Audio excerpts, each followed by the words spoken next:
Chapter 19. His father and mother had told him many stories when he was still a child, when they thought he was still young and naive. Most of them were related to demons and mountain ghosts, just like the stories that the villagers told their children on summer nights when they were fanning themselves under the big tree at the entrance of the village. But Li Yunxin knew that what his parents said was true. Because there were many details that could support their story, they were all people with stories. Therefore he also knew what kind of background these monsters had. Heaven and earth had spirits. Since it was an object with a spirit, even if it was a rock or a chair, it was possible for it to develop intelligence and cultivate a spirit body by chance. The most common ones were those creatures that were close to humans. Humans were the spirits of the spirits, and they had developed a mind and knew how to be educated. If they were close to humans for a long time, they would also have a mind. Or those that lived in the mountains, listened to the scriptures near the temples and absorbed the incense, could easily become a demon. But even if they became a demon and had developed a mind, they might not understand human emotions. If a baby was thrown into a pack of wolves, it might turn into a beast in human form, not to mention a demon that was originally a demon. Some demons had some cultivation experience, but their beastly nature was still hard to get rid of. They did evil things and even ate people.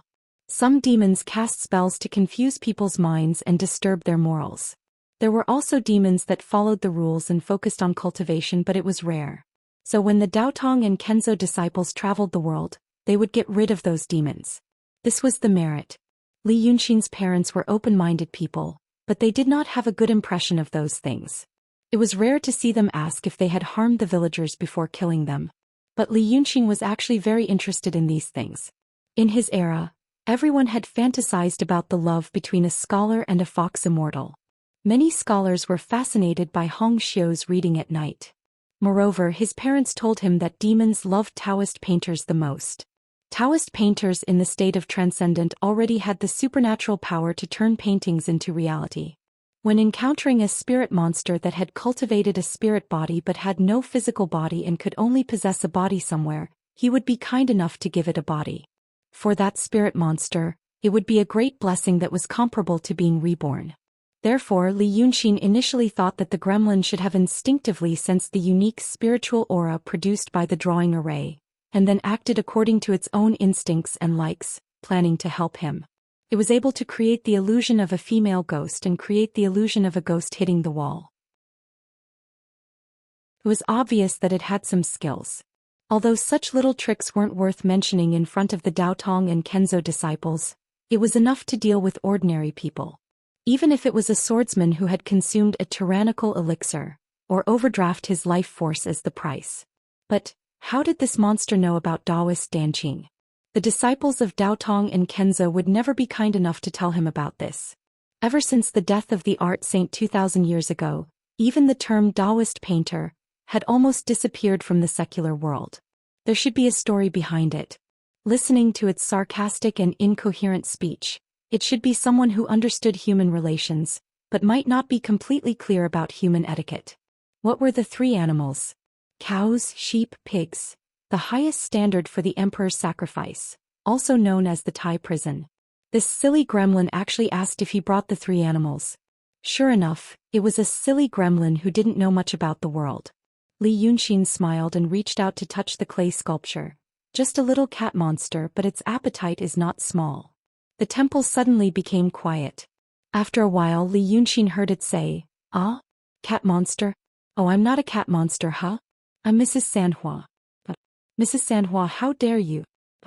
How do you know I'm a cat monster? Tell me." "I'm Mrs. Sanhua." "My name?" "Mrs. Sanhua, isn't it a calico cat? And you talk like a psycho. The whole race is psycho, isn't it just a cat?" Li Yunxin curled his lips. "Little cat monster, if you want to eat meat or incense, it's easy. But you have to help me deal with the person outside first. You were the one who created the female ghost earlier? Good job. But I can teach you something more fun." It had been a few seconds since Li Yunxin came in, and the swordsman should have arrived. But the swordsman should not dare to come in. What happened before was enough to make him understand that this young man was different from those people in the escort agency. He was an opponent that must be dealt with seriously. If he wanted to kill him, he must kill him.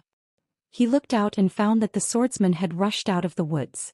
But when a dilapidated temple suddenly appeared in front of him, He was bewildered. He used the thin sword in his hand to point forward diagonally before he slowly walked towards the entrance of the temple. He was extremely careful, and it was obvious that he had hidden some mysterious changes in his internal footwork. But it made him look like a street dancer. Fun. Oh good. Humph, without the three animals first give me a body? Hey, I'll help you, Humph. Fun. Li Yunxin suddenly felt a breeze around him. The wind swirled past him, rolling up a small piece of dust on the ground. This should be the spiritual body of the monster. Monsters cultivated magic power and intelligence, but they didn't have the elixir to refine their bodies like human beings, so their bodies would certainly die. When the body died, the spirit didn't disappear, so it became something like a ghost after death. This was the spiritual body. This little cat monster was bold. It didn't attach itself to something with abundant reiki and ran out to wander. If a bolt of heavenly lightning were to strike it nearby, it would be dead. Silly cat. That person wanted to kill me. If you don't help me solve the problem in front of me, how can I help you solve the problem after death? Li Yunxin stared at the swordsman behind the dilapidated door. This idiot just killed a girl. I'm very unhappy, so I want to kill him. If you help me kill him, I'll draw a portrait for you later and let you attach it. Find a temple to worship and you'll be worthy of incense. Whether you can cultivate in the future depends on you. The cat monster grunted. Incense? Oh good. No, Humph, first get me a body, Humph. You stupid thing.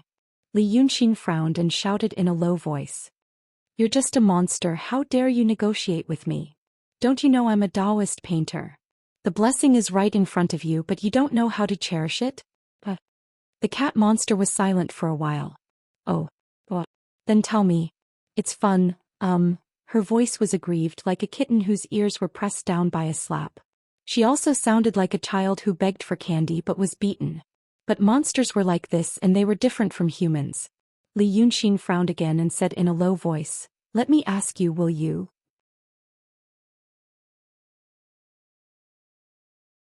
Chapter 20. The swordsman with high cheekbones and narrow eyes was called Xianxia. He was born in a family of scholars, so his name was obvious. But now he was the leader of the 6 ghosts of Hejian, the hanged horn ghost, and his brother was dead. He wanted to kill him. Xianxia thought, not only because he killed his 4th brother, but also because he couldn't see through him. If the other party was really a young man from a cave or a sect who didn't understand the ways of the world, he had ways to deal with him. Those people were indeed immortals with brilliant celestial spells, but they didn't understand the ways of the world. In the blink of an eye, he was able to make them burst with joy. But this kid, he had the thought of turning an enemy into a friend. But it was only for a moment. He didn't know where this kid came from, but he was terrifyingly smart. He pretended to be courteous with him, but in the end he didn't know who was playing who. Since that was the case, he could only kill. After killing, he burned their clothes and dismembered their bodies. In such a dense forest, they were quickly divided and eaten. After that, he divided the corpses of the others and scattered them around the area. No matter how clever he was, he couldn't find the whereabouts of the kid. He could only blame himself for being too smart and born into a good family but not strong enough. It was rare that he wasn't strong enough. Xianxia felt his body was slightly hot. Actually, that young man, he was very handsome. Those disciples of the cave sect were high up and he had to flatter them. Humph, one day he would think that one of them was trapped in that broken temple by me. When that time comes, he would be stepped on by me. When he was under me, how could he be so arrogant? How could he be arrogant? When he thought of this, he was only 4 or 5 steps away from the door. In fact, such a short distance he could rush over in the blink of an eye. But the kid was too evil and scheming, so he had to be careful. There was something strange about this forest. It seemed to be haunted. They used to be called the 6 ghosts of Hejian, and they had seen ghosts before. Although they were shocked before, they weren't very worried. For one, he had seen immortals. And he knew that some ghosts couldn't harm people but could only scare people. Earlier, the female ghost had vanished into thin air after being pierced by his sword, so it was obvious that she was just bluffing. He had killed countless people, but he was afraid of ghosts? What a joke. Taking another step, he saw Li Yunxin walk out of the temple with his hands behind his back. He was wearing a white robe. When he was running in the forest, his sleeves were torn by tree branches. But now, those white strips of cloth were hanging on the cuffs, fluttering in the night wind, adding a bit of dust to the air. Li Yunxin held a piece of paper in his hand. The swordsman frowned slightly. Of course he had heard of painters. Now that he thought about it carefully, could it be that this kid was a painter? In the past he and his brothers robbed houses, so he didn't have the patience to think about the different realms of a painter and what their abilities were. He only knew that those painters who could turn shadows into shadows were rarely seen by mortals. They were all worshipped by high officials and nobles, hoping that they could make a few more paintings to prolong their lives. This young man was so young, yet he had such powerful abilities. Furthermore, he couldn't stay here any longer. What a pity. He was a brilliant painter. But no matter how brilliant they were nothing more than illusions and magic tricks. How could he compete with the Daoist priests and swordsmen of the Grotto Heaven sect? At this time he heard the young man say, "If you go any further I won't be polite." Xianxia sneered in his heart. This trick was no longer effective at this time. At this moment he had pushed his inner strength to its peak. He could even hear the sound of the grass bending under his feet when he took a step. He wasn't afraid of the young man's tricks at all. He could see clearly that the young man could speak and walk with shadows. He was a real person. The female ghost from before might have been created by the young man to scare people, but as long as he didn't panic he would be able to tell. "Die. I'll give you a quick death." He shook the thin sword in his hand. The thin sword that was as wide as a finger buzzed, like a silver snake flicking its tongue. Hit! This sword was fast and cunning. Even Qiao Duanhong from the escort agency couldn't dodge it. He believed that the young man would die. But the sword missed. The swordsman was shocked. The young man's figure suddenly became much more agile. He dodged the attack at a strange angle, took another step back and shouted, "I'm going to cast a spell." That dodging movement was definitely not something an ordinary person could do, at least not with the physical strength of an ordinary young man. In a flash, the swordsman couldn't afford to be distracted. He could see that the young man had used a lot of strength to dodge just now. Now that he had used up all his strength, it was impossible for him to dodge a second strike. With a shake of his wrist, the silver light turned back like a snake and went straight for Li Yunxin's throat. At this moment he saw the young man finally shake the paper in his hand. A green light flashed. The swordsman found that a dark green figure suddenly appeared between him and the young man. At first glance, the swordsman found that the figure was a little strange. It was a general in green armor, holding a light green broadsword and wearing a strange helmet. It was inlaid with green gems, making it look like a fly. What kind of person would dress like that? But the swordsman knew that this was just an illusion. He couldn't be distracted and let the young man take advantage of it. He focused his mind and ignored the sword slash from the swordsman's illusion. He wanted to pierce through the illusion and stab at Li Yunxin's throat. But there was a splat. The head of the swordsman Xianxia flew into the air. The sword of the general in green armor was almost hit by the swordsman himself. This was not an illusion. It was a real entity that was materialized by a transcendent master. After killing the swordsman Xianxia and being stained by the blood of a living person, the figure of the general in green armor suddenly became blurry. He sheathed his sword, turned around and nodded at Li Yunxin. He said solemnly, "My sword is your sword." Then it turned into a light spot and disappeared. The headless body of the 6 ghosts of Hejian, the swordsman Xianxia, fell to the ground. Li Yunxin let out a sigh of relief. It still couldn't last long. His ocean of qi was sealed, so he couldn't use his spiritual energy. So he asked the cat monster to take over his body. The cat monster's spiritual body provided him with some spiritual energy, so he could use it to turn illusion into reality. But after all, the cat monster's spiritual energy was weak, and it was not his own. It was summoned and killed only one person before it was washed away by the yang energy of a living person. But the cat monster didn't feel the thrill of life and death. It asked in a strange tone, dead. What is that? What is the green general? Li Yunxin heaved a sigh. There was a hint of nostalgia and melancholy in his voice. But the cat monster wouldn't understand.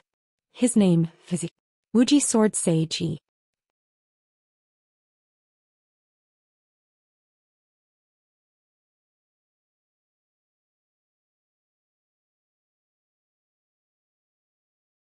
Making the best use of them was already a heavenly Tao.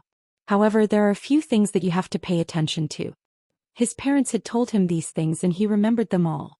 He just didn't expect that they would really come in handy today. There were some rules and regulations for such things. They might not be as strict as the laws and regulations of the future, but there were always some rules. In the past he didn't understand and only thought that it might be pedantry. But now that he saw the cat demon and the ninth young master, he felt that he understood. The ninth young master almost looked like a human. He looked like a human, dressed like a human, and spoke like a human. But he picked up a human and ate them just like how a human picked up a chicken leg and ate it. In the eyes of a great demon like him, human etiquette and education were all bullshit. Human beings were meant to be eaten. There was no possibility of communication, just like how humans in this era did not know how to communicate with pigs and dogs. Moreover, there was no animal protection nowadays. This cat demon did not have divine power like the ninth young master. She possessed a statue and had a temple. She probably did not do as evil as the ninth young master in the past, but from the way she spoke and acted, she did not seem to understand the ways of the world. These beasts were not humans after all. Cultivators often said, those who are not of the same race must have a different heart. In fact, there was some truth to it. Therefore there were some rules. You are a demon. Someone would not build a temple for you for no reason. You must have received help from an expert. In that case, that expert should have told you about some rules. I was afraid that you would forget it after a long time, so I will tell you again. Li Yunxin looked at the familiar yet strange Zhou Xian and said, you knew that I could help you, so you helped me. This is a life-saving grace to me, so there's a connection between us. Maybe the person who helped you before had a similar identity as me. Just now you possessed my body and saw my divine power. So I can help you, but I can also harm you. It all depends on whether you can be a good person. Now I want to tell you that once you possess a human body and enter the human world, you must abide by human etiquette and education. You are a demon, so you may be wild and hard to tame. But when you encounter something that angers you, you have to think deeply for 3 breaths before deciding what to do. First, you must not kill. Second, you must not marry. Third, at this point, Zhou Xian suddenly knelt down in front of him and looked up at him. A pair of big black eyes shone brightly in the moonlight. Her face was pious and serious, and there was even a timid expression. Li Yunxin was stunned for a moment, then realized that this little cat demon was listening. For the animals and spirits, many things that people take for granted are laws for them. People think that filial piety to parents is a matter of course, that not eating one's own kind is a matter of course, and that etiquette is the most common thing. But for the animals and spirits, it is a law, evolved from the great Tao of human relations. It seems that this little cat demon has really been enlightened before, otherwise she would not show such an expression now. Li Yunxin suddenly felt a little better and smiled slightly. Third, you must have a correct view of the world. Zhou Xian blinked and tried to speak like a normal person. 3 views. Is that a big temple? Are you going to build 3 big temples for me? Li Yunxin smiled. 3 views are the outlook on life, the world, and values. You don't need to understand them, just understand them. You will understand them later. But if you want to follow me, we still have to go to the city of Wei. Your body, let's say that you are scared to the point of losing your mind. After all, we have a place to stay there, so we have to take care of the other people in the escort agency. Well, it doesn't matter if you don't understand, just follow me. When I tell you to get on top of me, you get on top of me. Let's go and save them. What a big tone, young man. As soon as Li Yunxin's voice fell, another voice sounded. This voice probably belonged to a young man about 22 or 23 years old. It was pleasant and magnetic, and the ending tone was high with a hint of unruliness. Then a young man in a brocade white robe came out of the woods. Li Yunxin frowned and his heart skipped a beat. When this person came out, there seemed to be a gentle force around him that pushed away all the grass and trees, and none of them could touch his clothes. His steps were light, and it seemed that even the grass would not bend under his steps. Wherever he went, even the chirping of the insects became gentle. Under the moonlight, there was even a faint layer of brilliance on his body, as if he was a celestial being. Li Yunxin knew that this unfriendly young man in front of him practiced the divine heart technique, a profound inner force skill. Just like his parents. But he should be from Daotong or Kenzo. Considering what happened tonight, he should be the head disciple of the Lingshu sword sect, one of the 72 sects, and a fellow disciple of Kong Kanzi and Qi Songzi. He should be the one who sent the flying sword message to the 6 ghosts of Hejian, asking them to kill all of them. He should have come before, but he didn't. Now he was here. Li Yunxin took a deep breath and smiled. Good evening. Thank you for coming in person. Where are those people? By the way, what's your name? The man walked to a place a dozen steps away from Li Yunxin, glanced at the headless body of the swordsman on the ground and shook his head slightly. Immortal. Then he looked up at Li Yunxin and smiled absent-mindedly. My Taoist name is Huainanzi. I saw some on my way here and I killed some of them. It's getting boring. Tribulation is always troublesome. You're also a cultivator, right? Well, you practice the divine heart technique. Which spiritual master? Definitely not. You had a conflict with my 2 junior brothers, and your ocean of qi and mountain of snow was sealed by the Lingshu sword sect. A few days ago I found out that my 2 junior brothers were dead. But I don't think you did it. It should be some big demon. But since you're involved and I can't take revenge on that big demon, I'll just kill you. First, it's a memorial for my 2 junior brothers, and second, it's a tribulation. Don't take it too hard. You're actually going through a tribulation, but it's a death tribulation. Well, have a good journey.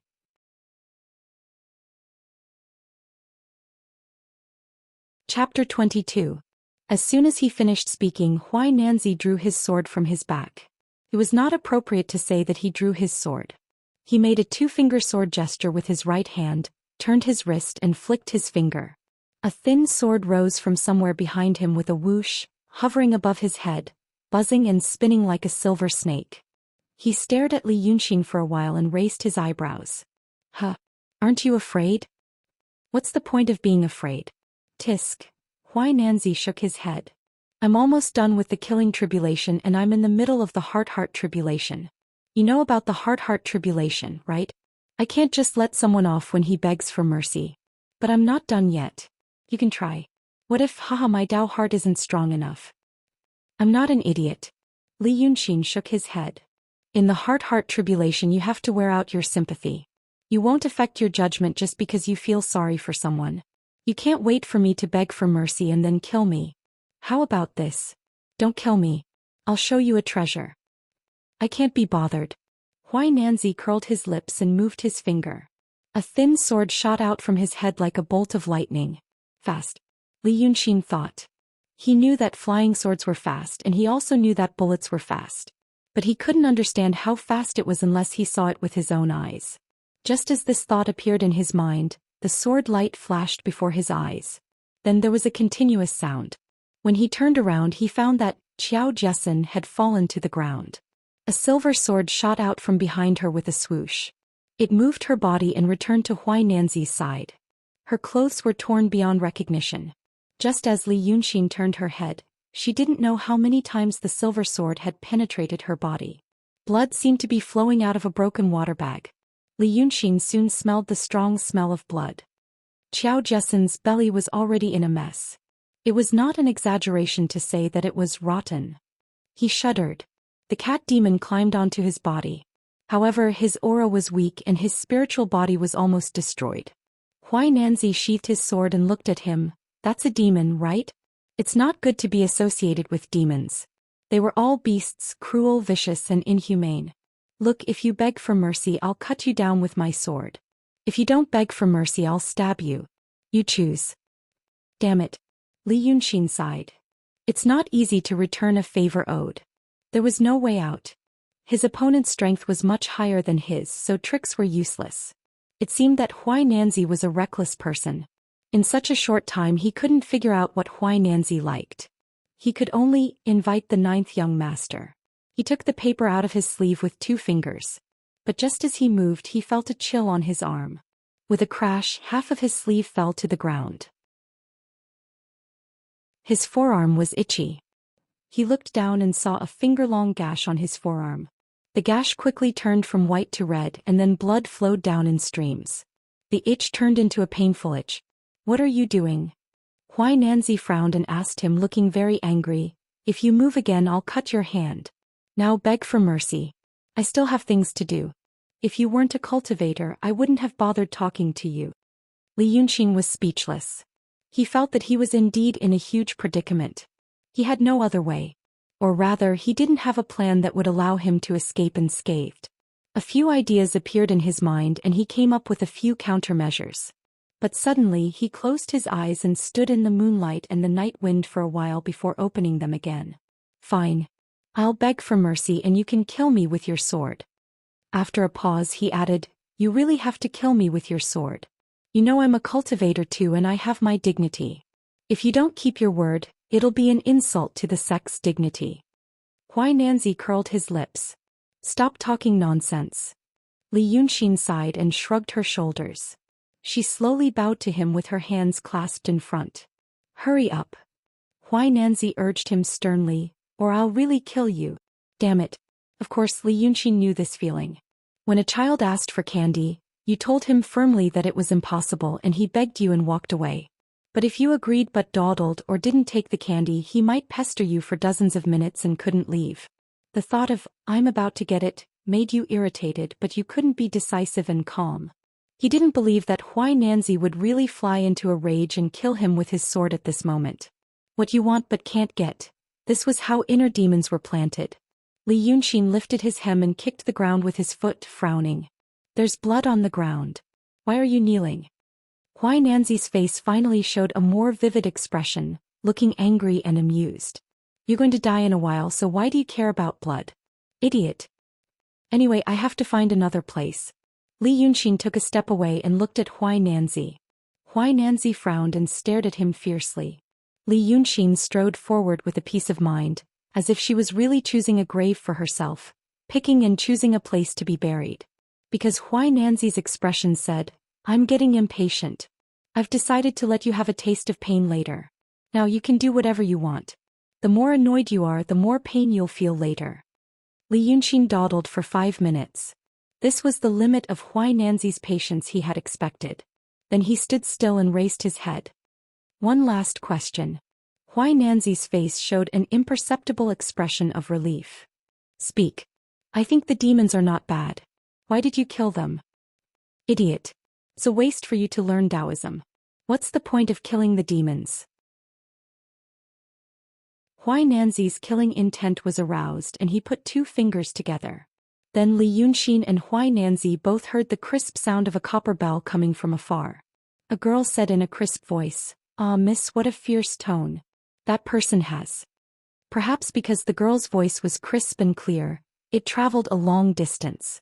Huainanzi's expression changed and the sword in his hand changed. From 2 fingers together he made a strange hand gesture that looked like an orchid. Then the silver flying swords split into 3, and they circled around him from head to tail, making a low whining sound.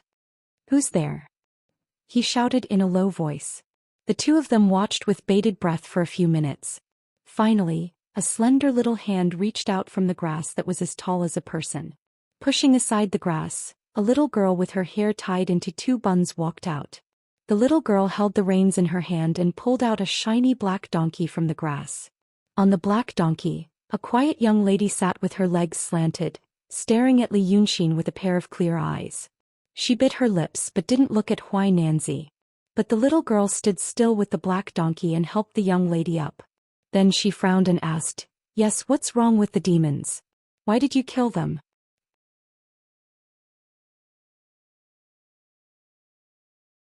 Chapter 23. Huainanzi stared at the little maid for a while and frowned. Because no matter how he looked at it, this girl with her hair in 2 buns was an ordinary person. She was neither a demon nor a cultivator. It could even be said that there were 2 or 3 scratches caused by branches and leaves on her lotus-like arm that was exposed from her sleeve. But ordinary people wouldn't come to this place at this time, and they wouldn't be indifferent to the corpses on the ground. So the problem was the little girl on the donkey. He couldn't see through her either, but he felt that it was better to stay away from her. The farther the better.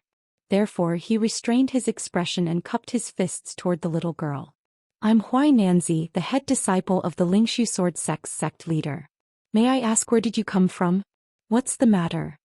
But the girl on the donkey didn't look at him and didn't seem to hear him. She stretched out her slender hand and patted the little black donkey's butt. Then the black donkey trotted over to Li Yunxin's side. Li Yunxin didn't move. He just lowered his eyes and looked at the little black donkey's hooves. The reason he was stalling for time was because of these two people. Because when he thought he was at his wit's end, the little cat demon in his body told him that something terrible was coming from afar. The little cat demon spoke incoherently and she was in his body. Therefore Li Yunxin only knew that in the little cat demon's impression, the person coming was so scary, so scary, so scary. And it wasn't a human. Then Li Yunxin was happy. If it was a human, it couldn't beat Huai Nanzi. If it wasn't a human, then it could survive. Now the girl walked up to Li Yunxin and stared at him for a while. Then she tilted her leg and got down. With a splashing sound, her small embroidered shoe stepped into a pool of blood. The girl frowned slightly, but still walked to Li Yunxin and circled around her. Then she closed her eyes, put the tip of her delicate nose near Li Yunxin's neck and took a deep breath. From top to bottom, from head to toe, it was as if the most devout old Thai had closed its eyes and deeply inhaled the fragrance of the best delicacy in front of it. It was an indecent and comical thing for a slender and pretty girl to bend over and close her eyes to smell a man in this way. But neither Li Yunxin nor Huai Nanzi laughed. This was because the girl had started from his neck and sniffed his entire body. She had even walked around him 3 or 4 times, and in between she had only taken a single breath. After a long breath, the girl opened her eyes again and panted a few times, as if she was digesting the breath she had just inhaled. Then she smiled at Li Yunxin and said softly, "You smell so good. I like you. Where are you going?"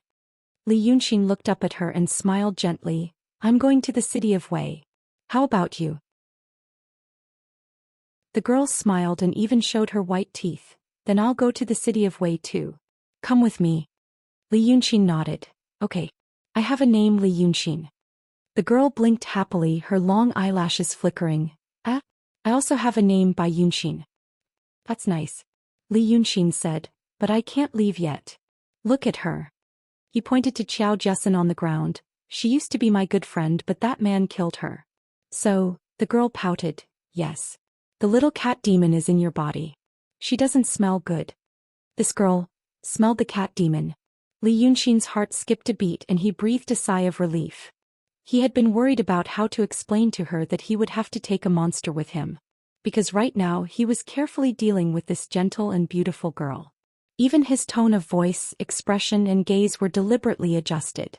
From the moment the girl walked to him and breathed in his scent, Li Yunxin realized that she was not a human. Not only was she not a human, but she was very likely to be a big monster at the level of the 9th young master. Although she and the 9th young master were completely different, they had the same behavior pattern. They did things their own way and didn't care about others' opinions. Li Yunxin had met many people in his previous and current lives.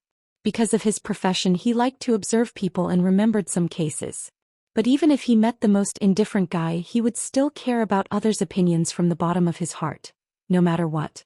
However, the 9th young master and the current Bai Yunxin, their indifference was like a person walking alone in the forest. Was he lonely? No. There were trees, flowers, birds and animals. But he didn't treat those things as his own kind. Li Yunxin knew that when facing such a scary guy, he couldn't be bored. This kind of monster regarded human lives as ants. If they felt bored, they might tear them apart. He had to be more interesting, like when he was facing the 9th young master. He had to observe her every expression, movement and tone to know what she was thinking and what she might do next. Then he could use this guy to get out of the current predicament. So Li Yunxin glanced at Huai Nanzi, spread out his hands and said casually, "Then help me kill him." Bai Yunxin's eyes lit up. Then she turned to look at Huai Nanzi. The swordsman of the school protected himself with 3 flying swords and stared at Li Yunxin and Bai Yunxin without blinking. Hearing this, he shouted, "Fairy, don't make a mistake. That little thief killed 2 of my junior brothers and allied himself with the demons. That's why I..." At this point he suddenly stopped talking. This was because he saw that the little servant girl standing not far away was also staring at him, and her eyes were shining. Greedy people's eyes would also light up when they saw gold and silver, but not like this. Her big eyes, which were originally black and white, suddenly turned emerald green. They emitted a bright light in the night, making her originally cute and beautiful face look like the face of a ghost.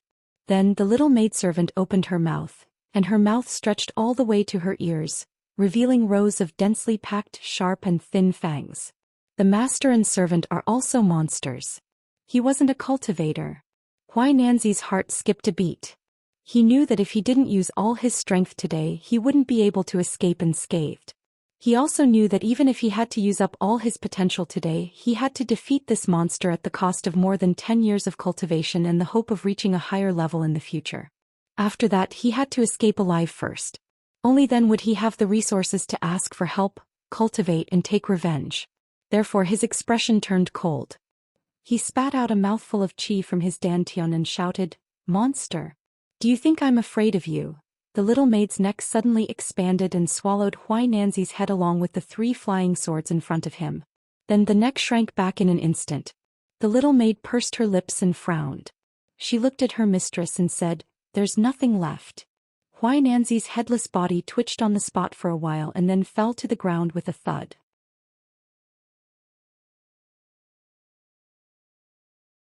Chapter 24. The maid bit off the head and the flying sword with her thin teeth as if she were biting a melted chocolate ball. This scene reminded Li Yunxin of a line in a novel he had read in his previous life. "Why do you eat it as soon as you pick it up?" No matter what, Huainanzi was a personal disciple of the head of the Lingsu sword sect. This title sounded like a passerby, and he was indeed a passerby now. However, Li Yunxin didn't think that Huainanzi was a small fry in the real world he lived in. This meant that the master and the maid were indeed terrifyingly powerful demons. Maybe they were even stronger than the 9th young master. He exhaled softly and tilted his head with a smile. "It doesn't taste good this way. I've seen someone eat it in an interesting way." He tore it apart and then roasted it over a fire. Hearing this, the maid blinked. Aren't you afraid of us?" "Miss, this person isn't afraid of us." Miss Bai Yunxin pursed her lips and smiled. "That's why he's fun." "Then tell me, what did the one you met look like? Did you meet other demons?" "I think he was a demon. I didn't see what he looked like, but he had big eyes. He was as tall as me and had scales on his body. He said he was the 9th young master." In fact, Li Yunxin really wanted to know what kind of demon the 9th young master was. He used to be a modern man and watch TV series. At that time he liked to guess the true appearance of demons. Although he had experienced many dangers, his curiosity hadn't disappeared. Moreover, he wasn't a normal person either in the past or now. Speaking of the mortals and demons in this world, he sometimes felt that he was closer to the demons when he thought about the past. He felt that this Bai Yunxin looked so powerful. Maybe the big demons were familiar with each other and happened to know the 9th young master. However, after he finished speaking, he noticed that the expressions on the maidservant and Bai Yunxin's faces gradually became strange. The two of them looked at each other, and then even Bai Yunxin, who had always looked calm and composed, began to breathe slightly faster. "Where did you see him?" Bai Yunxin squinted her eyes and leaned forward to stare at Li Yunxin. Her posture was very strange. Li Yunxin felt that it was very familiar, but he couldn't remember where or when he had seen it.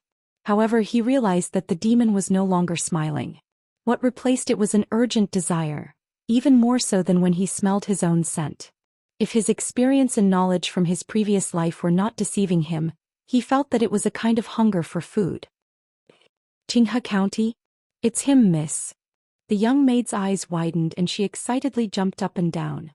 "Little nine, little nine, little nine. It's little nine. It's little nine." Bai Yunxin seemed to realize that she had lost her composure.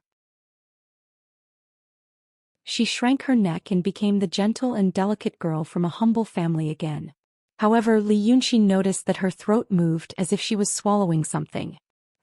"I won't go to the city of Wei with you." "Yunxin. Well, it's a good name. See, I have a name, Bai Yunxin." Bai Yunxin moved closer to him and took 2 light breaths. She said, "When I find little nine, I will go to you. You can't hide from me." "I see." She put her hand into her sleeve and felt around. Then with a slight tug she pulled out a small silver sword. In fact, it was not appropriate to call it a sword. This slender weapon was 2 fingers wide. It looked more like a straight knife with a sharp tip. However, one side was fully bladed and the other side was half-bladed. It was a weapon that could stab and slash. The body of the sword was 1 meter long. There was almost no blade, only a white, smooth and long sword hilt. "Here, this is for you," Bai Yunxin said. "Take it and I will find you." Li Yunxin stretched out his hands and immediately took it. "Okay. I will wait for you in the city of Wei. But you can't not come." Bai Yunxin pursed her lips and smiled. If you run away I will eat you. Then she suddenly opened her arms. Her sleeves suddenly became wide and almost covered her whole body.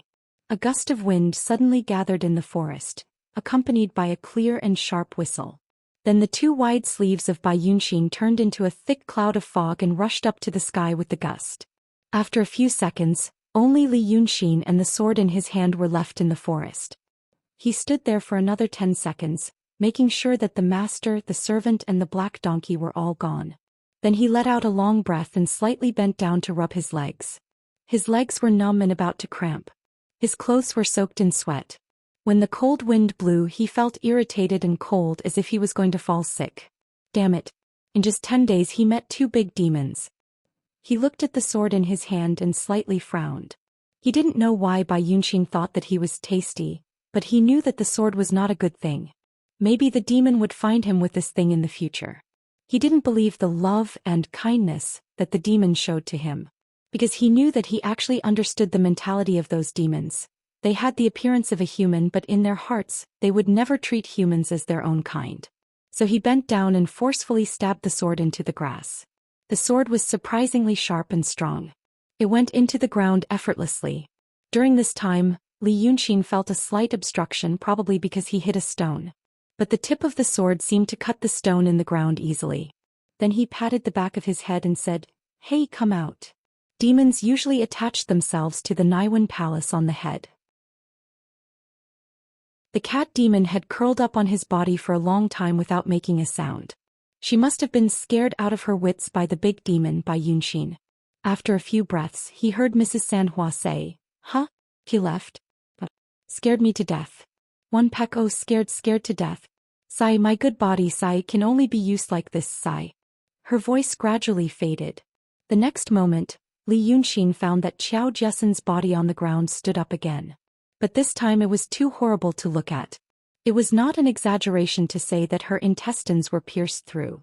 Li Yunxin frowned. Let her rest in peace. She is already like this, you can't walk on the road like this, it will scare people. But the cat demon seemed to be unusually obsessed with this body. She shook her head discontentedly and reached out to cover her stomach. Clothes, put on clothes, that's good, put on clothes. Humph, how dare you, this is my Dharma body, what is that? What is that? She let go of her hand that was covering her stomach, and her attention was completely attracted by something else. Then she used a pair of bloody hands to grab Li Yunxin. A cat was cute like this, but a female corpse was not cute at all. Li Yunxin frowned and shouted at her, "What are you doing?" The cat demon was startled and retracted her hand to cover her stomach, but her eyes were fixed on Li Yunxin's chest. What is this? Well, this is fun, At this time, Li Yunxin noticed that his chest was lit up. There was moonlight in the forest, but it was still night, not the full moon. Therefore he could still clearly see that there was a soft white light coming from under the clothes on his chest. It was a square light the size of a palm. Li Yunxin was shocked and hurriedly put his hand into his chest and took out the thing. It was a crystal clear jade slip, but now it had turned into a soft milky white. It seemed that there was light in it, but it didn't dissipate. On one side of the jade slip, there was a row of handwriting. And under the row of handwriting, a slender black dot was constantly jumping. Li Yunxin stared at the row of handwriting and was stunned. Then he raised his hand and rubbed his eyes hard, then looked at the row of handwriting again. He maintained an extremely strange expression on his face, and after standing in a daze for a few minutes, he finally opened his slightly trembling lips. Holy...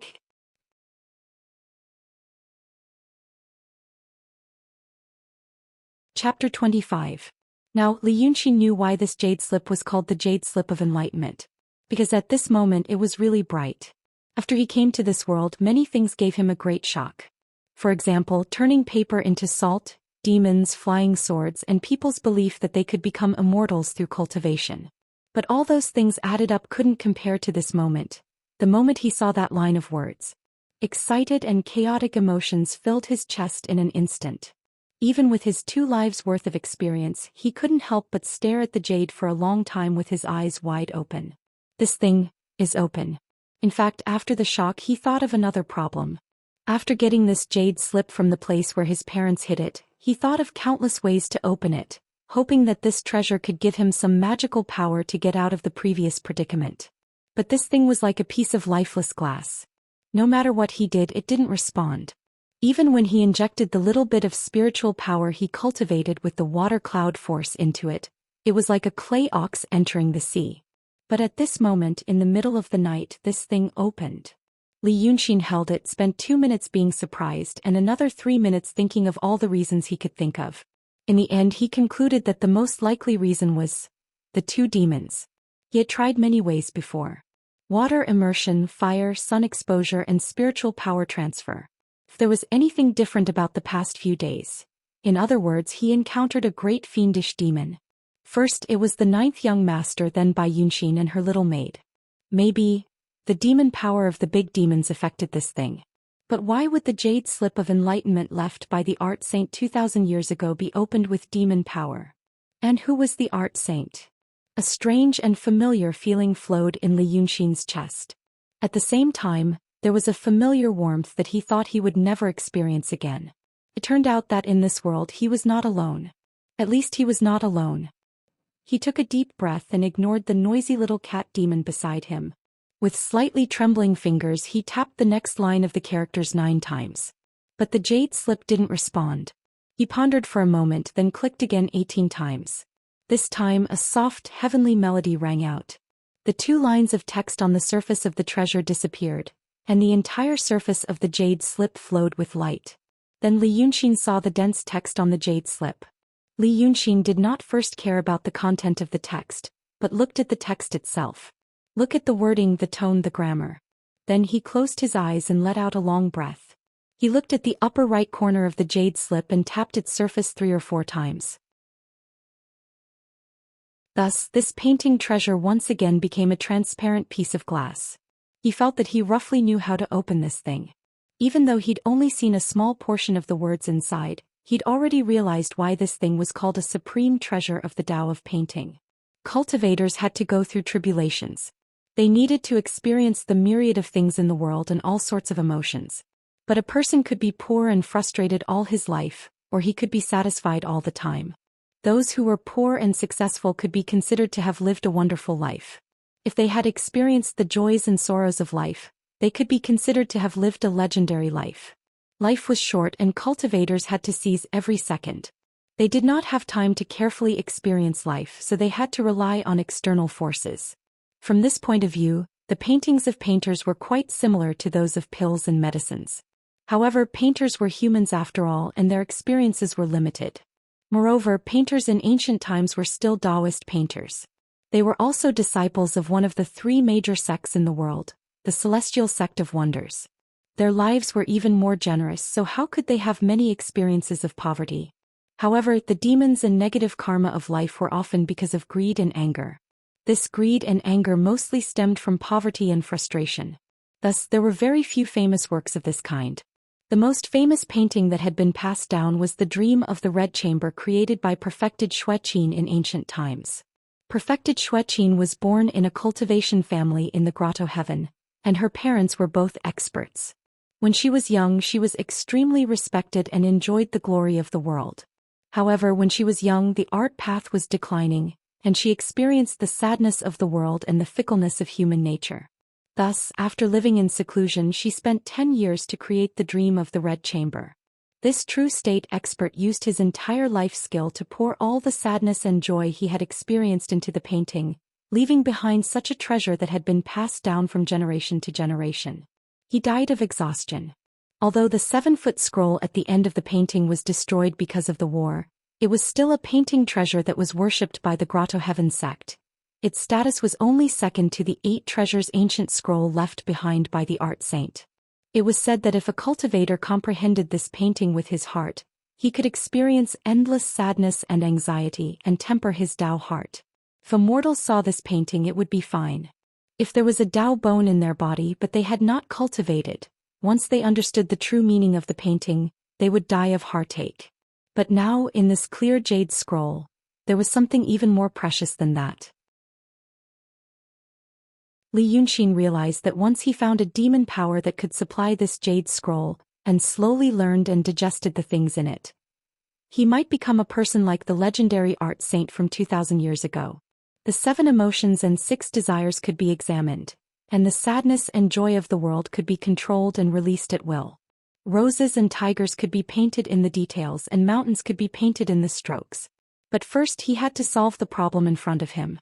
Bai Yunxin, that demon, wanted to pester him. Of course he couldn't just take the sword she gave him to the city of Wei.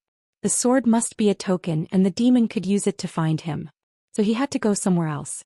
And he had to bring the little cat demon. It was a demon after all, and it still had demon power. It also had to figure out his parents' seclusion and that he was being hunted. The Daoist priests of the 3 sects were all dead, but they were all in the hands of the demon. Let those who covet the Illumination Jade Scroll investigate and find trouble with the fiendish demons. He had to find a place to study the thing in his hand and dig out the secret of the art saint, and then he could make plans. So he took a deep breath to calm himself down and put the jade scroll back into his arms. Let's go. If you like this body so much, then come with me. When I find a better place for you to take possession of, you can let this girl rest in peace. The cat demon was very willing. Even if it was temporarily for her to use this body. Seeing that Li Yunxin was about to leave, she hurriedly wrapped her ragged clothes around her belly and staggered to catch up. Li Yunxin and the cat demon carefully walked through the forest. After a quarter of an hour, they finally saw the meadow outside the forest, the direction where they were taken into the forest. He stopped behind a tree and looked out warily. But the cat demon suddenly made a sound of surprise. Then she bent down with excitement and joy and stretched out her hands. She peeked at Li Yunxin and pursed her lips as if she wanted to do something, but was afraid of being scolded. Finally, her instinct won over the little worry in her mind. She squinted her eyes and quickly patted the thing sticking out from Li Yun's waist and giggled. Hey? Oh, I'm back. Li Yunxin frowned. What are you doing? But he was stunned when he took a look at his waist. The sword that Bai Yunxin gave him and he stabbed it deep into the ground was hanging on his waist again.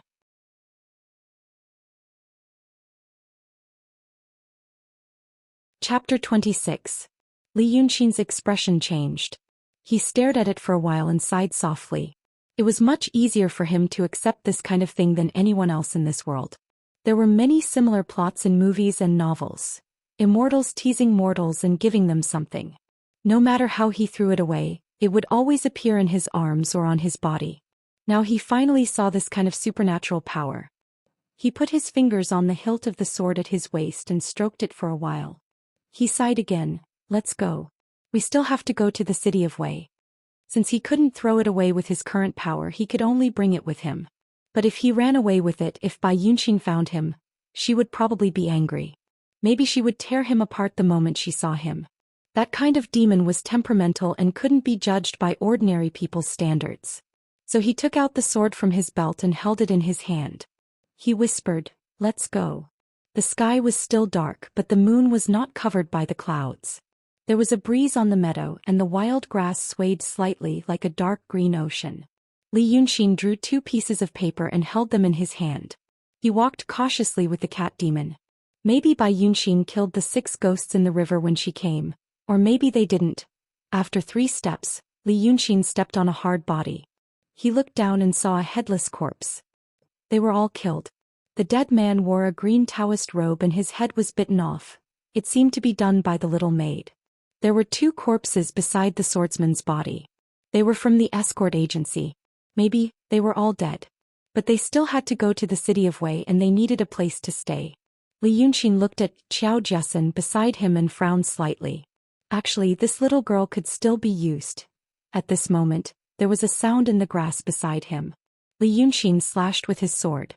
The extremely sharp blade effortlessly cut through the weeds, piercing into the depths of the underbrush like a waterfall, stopping just short of a person's neck. It was only then that he was able to see clearly under the moonlight. It was actually Lu Laodao. It seemed that Laodao did not know whether the person was a friend or a foe. He was about to sneak away in the bushes when Li Yunxin heard him. Right now, a shining blade was resting on his neck. The skin had already been cut by the blade. He was so frightened that he couldn't make a sound for a long time. His legs were trembling like a sieve. Lu Laodao rolled his eyes and saw clearly that the person under the moonlight was the young Li Yunxin. His throat moved a few times and he pounced on him and hugged his leg. Master. Save me. There's a demon. Li Yunxin quickly covered his mouth. Don't shout. Let me ask you, are those swordsmen all dead? Dead, all dead. Lu Laodao rubbed his eyes. After all these years I have finally opened my eyes today. Hey, who wants to open their eyes? I mean, it's a good thing to meet a master. First I thought I saw a ghost or a demon. It's really a demon, a master biting a head off. If it wasn't for me. Okay, it's okay. I've seen the demon before. It's gone now. Li Yunxin put away his sword, pried Lu Laodao's hand off his leg, and pulled away the cat demon who was trying to play with Lu Laodao's hair. Let me ask you again, how many people are still alive in the escort agency? Hearing Li Yunxin's words, Laodao blinked and stared at him. Master, did you fight with the demon? Did you drive them away? Then he stared at Li Yunxin for a while and suddenly bowed his head. I've been muddle-headed for so many years and now I finally see the real God. Please accept me as your disciple so that I can see the Tao of painting in my lifetime. Li Yunxin sighed. Are you crazy? Can't you reply to me first before bringing up other things? Her father is still here, only her father is left. Lu Laodao quickly lifted his head from the ground and wiped his face. Then he carefully looked at Xiao Jessen. Is this child infatuated? The cat demon blinked. Hey, how dare you? How dare you? Li Yunxin sighed and pulled the cat demon behind him. She saw the demon and was scared silly. Qiao Duanhong is still alive. That's a good thing. Where's he? Old Taoist Lu scratched his messy hair and moved 2 steps to the side. He reached out and pushed aside a clump of weeds. Here. Li Yunxin saw Qiao Duanhong, who was on the verge of death. As the leader of an escort agency who was close to becoming a second-rate master, he seemed to have fought hard before. His body was full of sword wounds, especially his legs. His desperate struggle had probably angered the swordsman, so the swordsman deliberately tortured him to death. But he didn't expect that once the bad guy played like this, the situation could be reversed. The little servant girl rushed over and bit off his head. But Qiao Duanhong's legs seemed to have been crippled. The bones of his knees were exposed and blood was gushing out. It was unknown if he could be saved. Lu Laodao probably thought that he couldn't be saved. Li Yunxin walked over and hit a few major acupuncture points on his body, and the blood flow gradually stopped. Both cultivators and martial arts practitioners had to learn to stop bleeding by hitting acupuncture points, but it wasn't that magical. This was an emergency method to temporarily stop the blood flow. If it took too long it might be crippled. But Li Yunxin didn't think Qiao Duanhong's condition could get any worse. His legs couldn't be saved under the current medical conditions. The only thing that could save his life was the smoke of the Qiao family's ancestral grave. Lu Laodao didn't seem reliable and Xiao Jessen was even more unreliable. Li Yunxin thought for a moment, then tore a piece of cloth from Lu Laodao's body and hastily bandaged Qiao Duanhong's wounds. Then, the situation became more complicated. Li Yunxin now realized how convenient it was to cut the scene.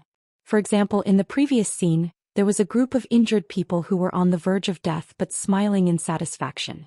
In the next scene, there was a group of injured people covered in bandages lying on a comfortable and dry bed. But now Lu Laodao looked like he could be blown over by a gust of wind and Xiao Jessen was still a young girl. He couldn't walk far with this strong man on his back. The situation was annoying. Let's wait for the car. Li Yunxin said, looking at the time, it'll be dawn in about 2 to 4 hours. More than 2 hours. He'll be lucky to meet someone who can take us away.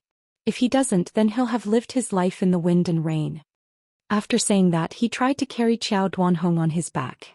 Lu Laodao's legs were weak as he supported Qiao Duanhong. After walking for more than 10 minutes, they finally reached the previous intersection. Then they put Qiao Duanhong on a patch of grass. Then they began to wait. Lu Laodao leaned against him, trembling. After thinking for a long time, he asked, I say, master, what are you? Li Yunxin raised a finger. Listen to me. Don't ask about my background and don't mention what happened tonight to anyone. I don't want anyone to know my identity. I'm out for a trial. If you want to learn something, I can teach you. But if someone asks about what happened today, you have to be a hero. This girl was shocked, and if her family asks about what happened today, you know what to say. Anyway, I don't want to be disturbed and I plan to stay at your place for a while. Be good and I'll teach you the night walk in brocade, okay?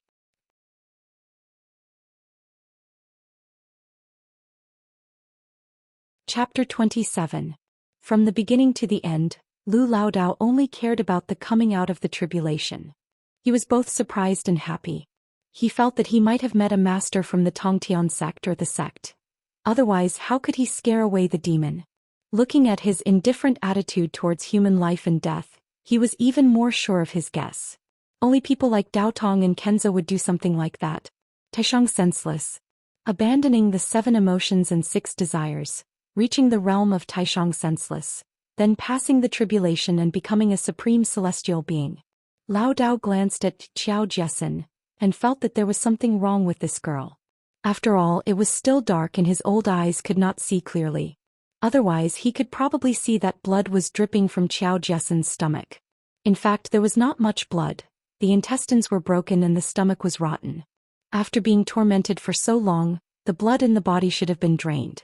If there were no accidents in the next few days, this body would slowly decompose and rot like a normal corpse until it could no longer maintain a complete form and collapsed. This was also the problem that Li Yunxin wanted to solve. Lu Laodao thought for a while and agreed. Then he tried to lower his head and try to sound out Li Yunxin.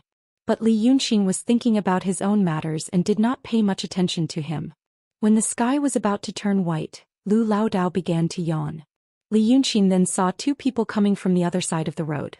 One in white, the other in black. They seemed to be carrying a copper bell chain in their hands. As they walked, they rattled. When they got closer, Li Yunxin could see them clearly. The person in white was carrying a brass bell which was as big as a fist. The person in black was holding an iron chain which hung down to his feet.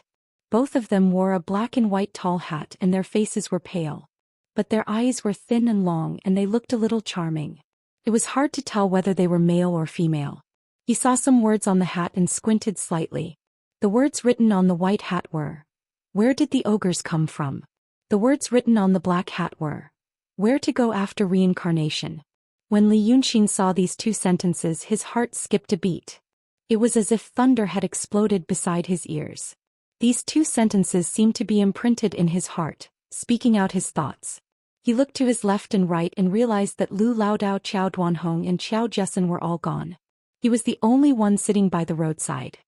He stood up and frowned. "Who are the 2 of you?" Black and white stopped beside him and looked at him. The man in white said, "Oh? This person is so strange. Is he in the book of life and death?" The man in black took out a thin booklet from his sleeve and flipped through it, saying, "I don't have one." This person had actually slipped through. "You asked him about his birth date and who he was in his previous life. I filled in the blanks." The man in white turned around and shook the bell, asking, "Who were you in your previous life? What about the 8 characters? You've told me everything." Li Yunxin frowned and shook his head. "Who are you? How do you know about me?" The man in white grinned. "You idiot. In this world, other than those who have escaped reincarnation, is there anyone that I, Black Bai Yanjun, don't know? Since you won't tell me, don't blame me, Bai Yanjun, for making you suffer." After saying that, he raised his hand and pierced it directly into Li Yunxin's chest. He was shocked and hurriedly retreated a few steps. He covered his chest and found that there was no wound at all. He only saw that the man in white's hand was empty, only holding a ball of light. He slightly widened his eyes and said in surprise, "Oh? In your previous life you didn't have a heart?" He stared at the ball of light again and his expression changed slightly. "Oh? And it's a man-eating ogre." With every sentence he said, the ball of light became fainter. When there was only a bean-sized glimmer left on his fingertip, Bai Yanjun's hand shook and he violently shook off the glimmer. He screamed, "Aya! This person!" The Black Yama King glanced at him unhappily. "Why are you so panicked?" Bai Yanjun shouted, "Do you remember that demon from 2,000 years ago? He came to Dark Azura Hall to kill. This person is actually the same as him. He is not in the 6 paths of reincarnation." The Black Yama King was shocked and the metal chain in his hand shook. He pulled Bai Yanjun back a step and carefully looked at Li Yunxin, saying, Then, did that woman go to take it?" The White Hell Lord tugged at his sleeve and walked away. "Take what? Don't let him be angry. Let's go, let's go." From now on, don't even take the soul of anyone who has anything to do with him. Or else he will cause trouble again. Li Yunxin listened to their conversation and was frustrated. He stretched out his hand to stop them. Who are you people? With this shout he woke up. In front of him was a young man with a round face. He was staring at him with interest and holding his hand. Li Yunxin stared at him for a while and hurriedly pulled his hand back. He frowned. What are you doing? The sky was bright and the sun was high in the sky. On the road there was a man, a horse and a carriage. The round-faced man who was holding his hand finally straightened and comforted him gently. Don't panic, don't panic. Everything is fine now. I am Yu Meng. Little brother, don't be afraid. Yu Meng had a pair of big watery eyes. He smiled and took a step back. He said, Little brother, you probably had a nightmare just now. In your dream you asked who you were and stretched out your hand. I took the opportunity to hold it. Don't misunderstand. At this time, Li Yunxin realized that he was half lying on the grass. Lu Laodao and Qiao Jiasen were already in the big carriage. Lu Laodao was probably too sleepy to bear it. He was sleeping with his back facing him. Qiao Jiasen was facing him, but she only stared at him without saying a word. This was strange. Li Yunxin had told the cat demon not to talk much and not to let others touch her body. He had told her to think that he was Qiao Jiasen. He had never thought that she would be so obedient. And he actually fell asleep. This was even more unbelievable. Who are you? Li Yunxin stood up and looked at Yu Meng. Other than his eyes, there was nothing special about this person. He was dressed in coarse clothes that were commonly seen on the road with a smock on the outside. He wore a bamboo hat on his head. Sunlight shone through the gaps of the hat and sprinkled on his forehead. It was rare for him to be fair. However, his temperament was quite gentle. If he appeared on the streets of the city, he would be wearing a silk robe and fanning himself with a folding fan. It would be most suitable. But it was strange for him to appear here, because his temperament was more like that of a rich young master or a scholar. He was not a vagabond. Li Yunxin was confident in his ability to read people. But this person in front of him, he felt that he couldn't see through him. This person's temperament was too strange. Yu Meng cupped his hands and said softly, Oh, I am Yu Meng. Li Yunxin frowned. I know you are Yu Meng. I mean, who are you? He felt that it was rare for him to fall asleep in the dangerous wilderness. Someone had probably done something to him. The person in front of him was very suspicious. Yu Meng was stunned and blinked. Then he slowly raised his hand and pointed at himself. Me? I am Yu Meng. You don't know me? He was crazy and had severe Chunibu syndrome. Li Yunxin narrowed his eyes. Why should I know you? Yu Meng blinked again. Oh, you really don't know me. Li Yunxin carefully looked at his expression. But he didn't see any flaws. This person's surprise was just right. In terms of the skill of faking it, he had really reached the point of perfection. A strange smile appeared on Yu Meng's face. This smile almost made Li Yunxin stab his sword into his chest. But before he did anything, Li Yunxin suddenly realized something. Maybe it wasn't because the other person was too complicated and well disguised that he couldn't see through him, but because this person was extremely simple. He was different from ordinary people. As expected, Yu Meng rubbed his hands. I am Yu Meng, the current head of the Escort Association of the Daqing State.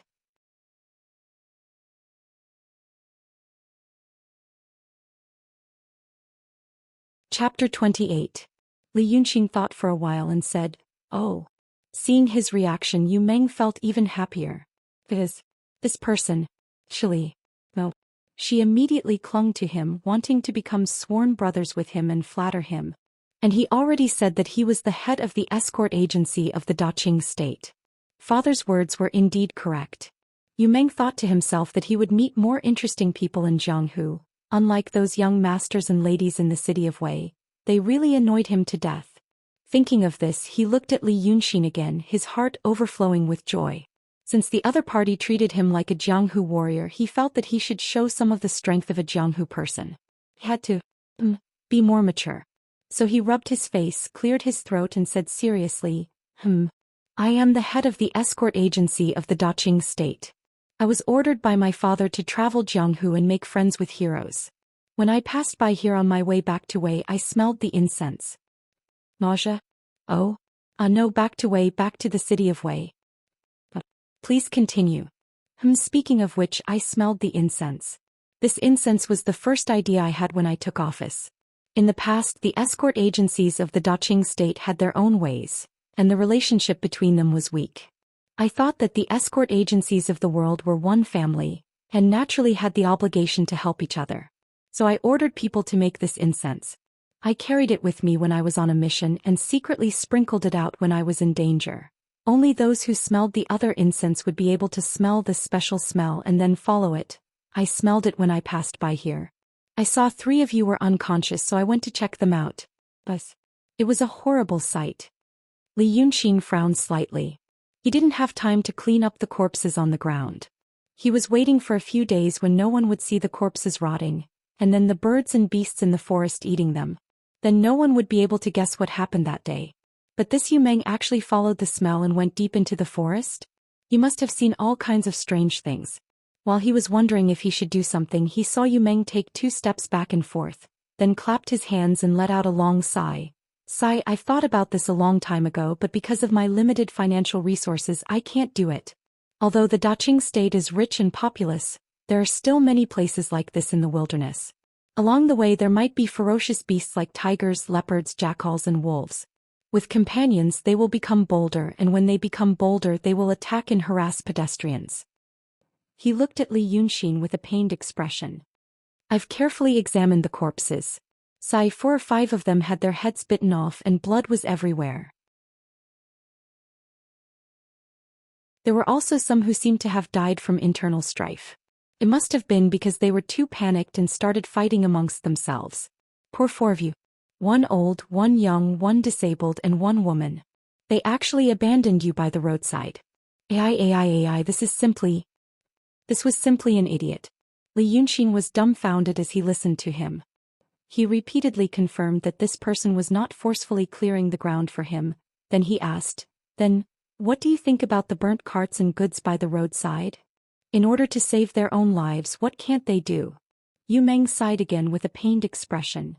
When those ferocious beasts first attacked, they must have connected the carts head to tail to form a circle to defend against their attack. Then they were in a deadlock, so they lit a fire and wanted to use the fire to scare them away. Later the stalemate was too long, so they could only endure the pain and throw in the goods to burn for a longer time. After that, the group of beasts finally rushed in. The people were running for their lives and the fire went out of control, which also ignited the carts. May I ask, sir, what inspired you to make such a reasonable deduction? Where did it come from? That's not difficult. I've read a book called The Legend of Fierce Beasts. In the book, the hero Nank traveled through Jianghu solving cases and arresting criminals.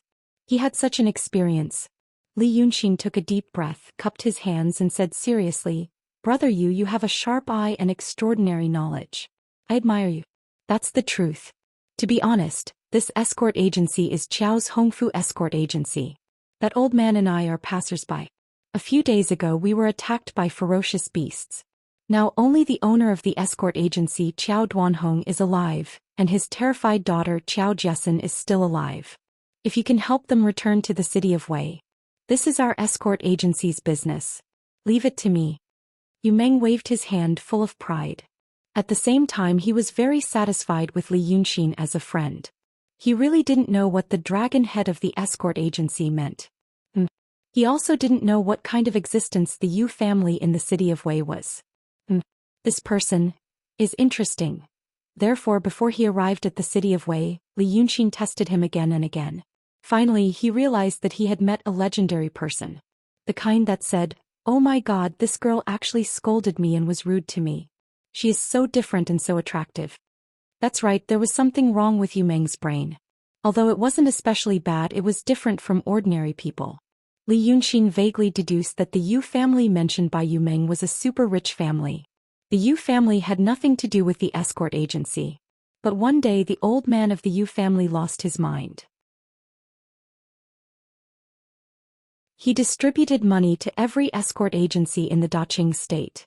Finally, they gathered together and created an escort agency association. His son became the dragon head of the association and came up with new ways to play. But no one took it seriously. Anyway, the only thing that the Escort Agency Association did was to distribute money every new year.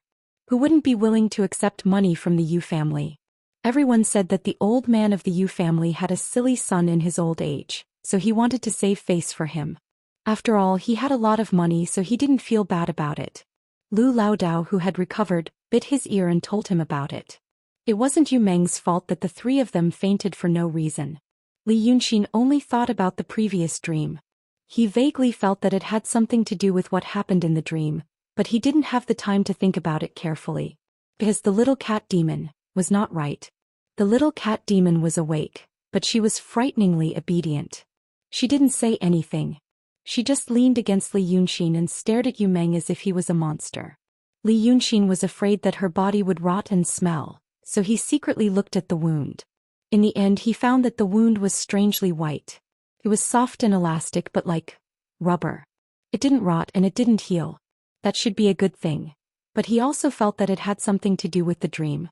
In the dream, the two self-proclaimed Black Bai Yanjun actually talked about his past life. If it was just a dream, it wouldn't be strange. But now that he thought about what the two said before they left in a hurry, take what? Don't let him be angry. Let's go.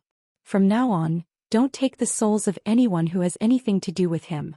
Or else he will cause trouble again. If that was the case, then looking at the rotten body of Qiao Jiasen, Li Yunxin realized that he might have really encountered something like Yama King's dream. He was after all a cultivator, and he knew that in this world, the underworld Sanluo Temple and Black Bai Yanjun did exist.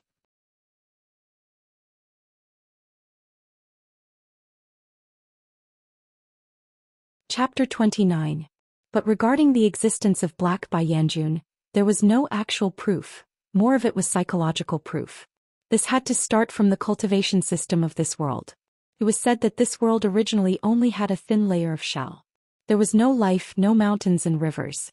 But then the Celestials appeared, and with their supreme magical powers, they pieced together the thin shell floating in the void, forming a huge ball, taking the meaning of perfection, called it the heavenly sphere.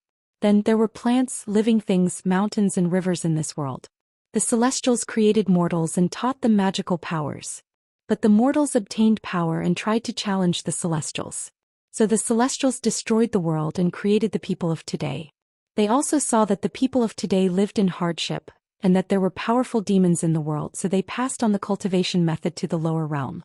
This was what the cultivators called the Heavenly Heart Technique. The Heavenly Heart Technique, one technique with 3 magical powers, established the 3 inheritances of Daotong, Kenzo, and the painting school. It was said that when mortals cultivated the various techniques derived from the Heavenly Heart Technique, when they reached an extremely high level, they could ascend to immortality and become a celestial. But now very few people knew about the painting school, and the remaining Daotong and Kenzo had never heard of anyone actually ascending to immortality. The current Daotong Sage of Calligraphy and Kenzo Sage of Sword were the 2 people with the highest level of cultivation, having lived for almost 3,000 years.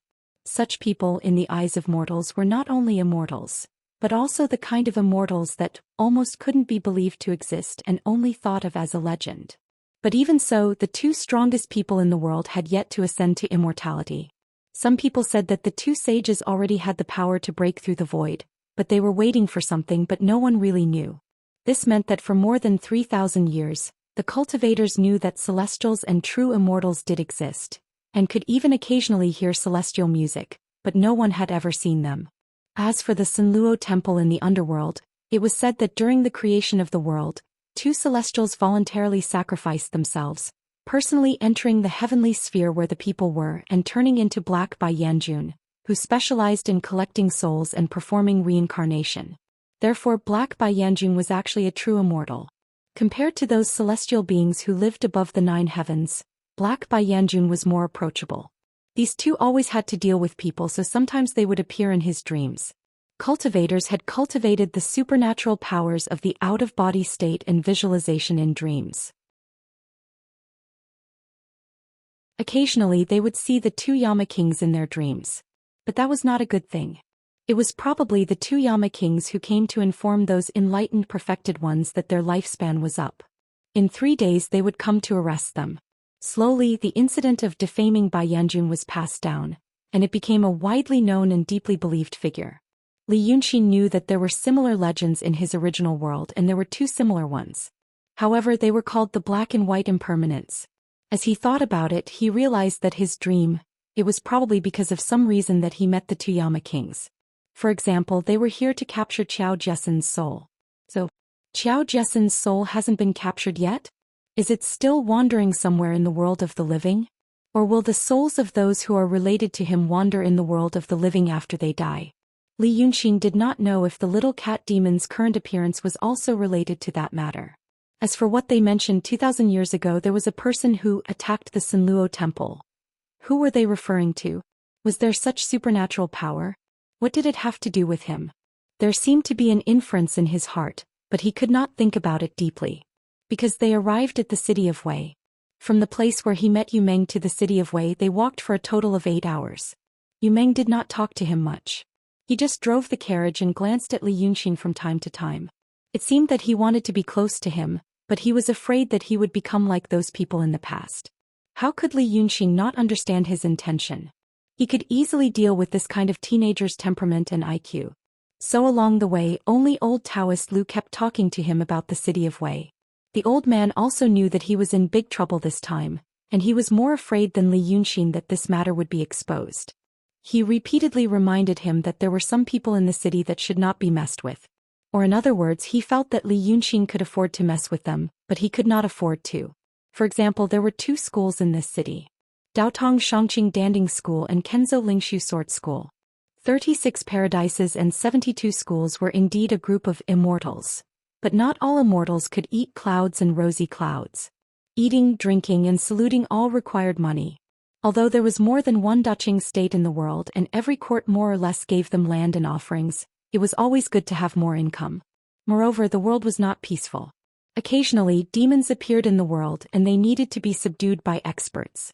Therefore, the paradises and schools had stations in the big cities in the mortal world. Those who felt that they could not go further on the path of cultivation, or those who happened to have to go through tribulations would come to these stations. Occasionally they would subdue demons, accept offerings, or pick some disciples, or they would do some unknown things. Even the government had to be courteous to the school stations in the city. When the experts of the schools happened to see and decide a case, even if the magistrate had objections, he had to report to the state government for a decision. Then there were the few big families in the city. The city of Wei was not the capital and it was not even the state government. But before that, it was the former capital of the previous dynasty. After the previous dynasty's demise, the small court operated in the city of Wei for more than 60 years, but eventually could not hold on. After the Daqing state's army attacked the city of Wei, they massacred the city for 3 days before stopping. After that, the nobles of the previous dynasty felt that the city of Wei was inauspicious. So they set the capital in the capital. But the city of Wei was after all a place where rivers converged and businesses transited. 100 years after the establishment of the Daqing state, it flourished again. Some retired officials would settle down in the city of Wei, and some rich merchants would also settle down there. Over time, the city of Wei became a place of tigers and dragons. Even the officials of the capital did not dare to be presumptuous here. But Li Yunxin did not have the patience to remember which family Lao Dao was talking about. He did not want to cause trouble in the city of Wei.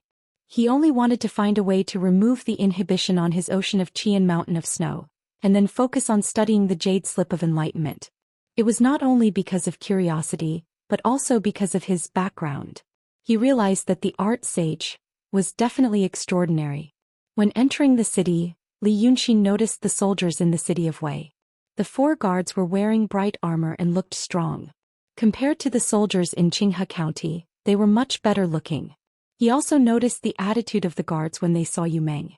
He was lazy and indifferent to passers-by.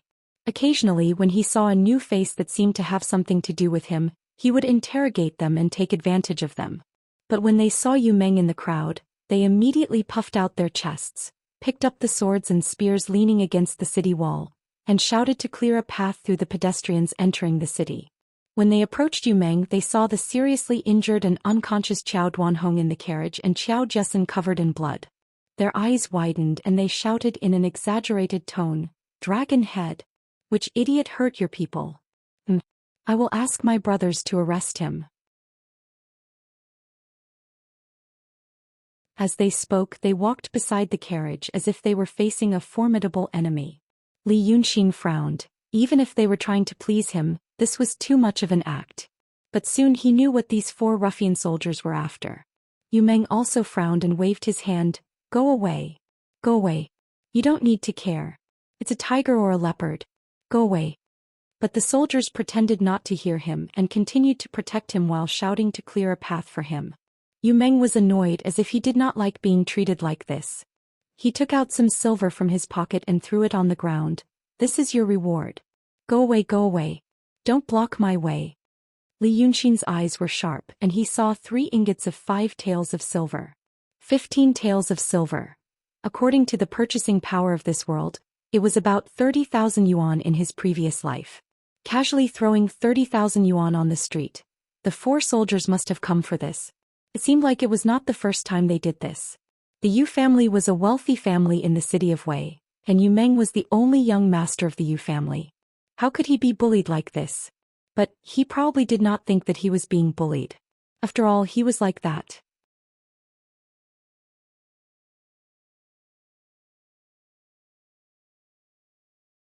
Chapter 30. Li Yunxin didn't need to worry about what was going to happen next. Although Yu Meng's brain was slightly damaged, he was still a normal person.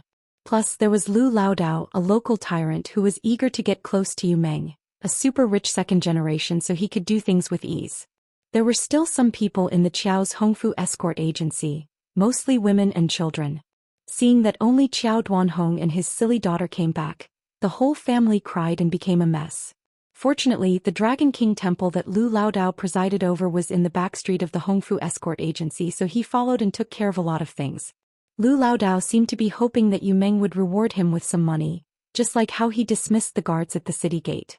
Who knew that this young master only frowned at the noisy Hongfu escort agency's entrance for a while, then left 10 silver ingots and turned to leave.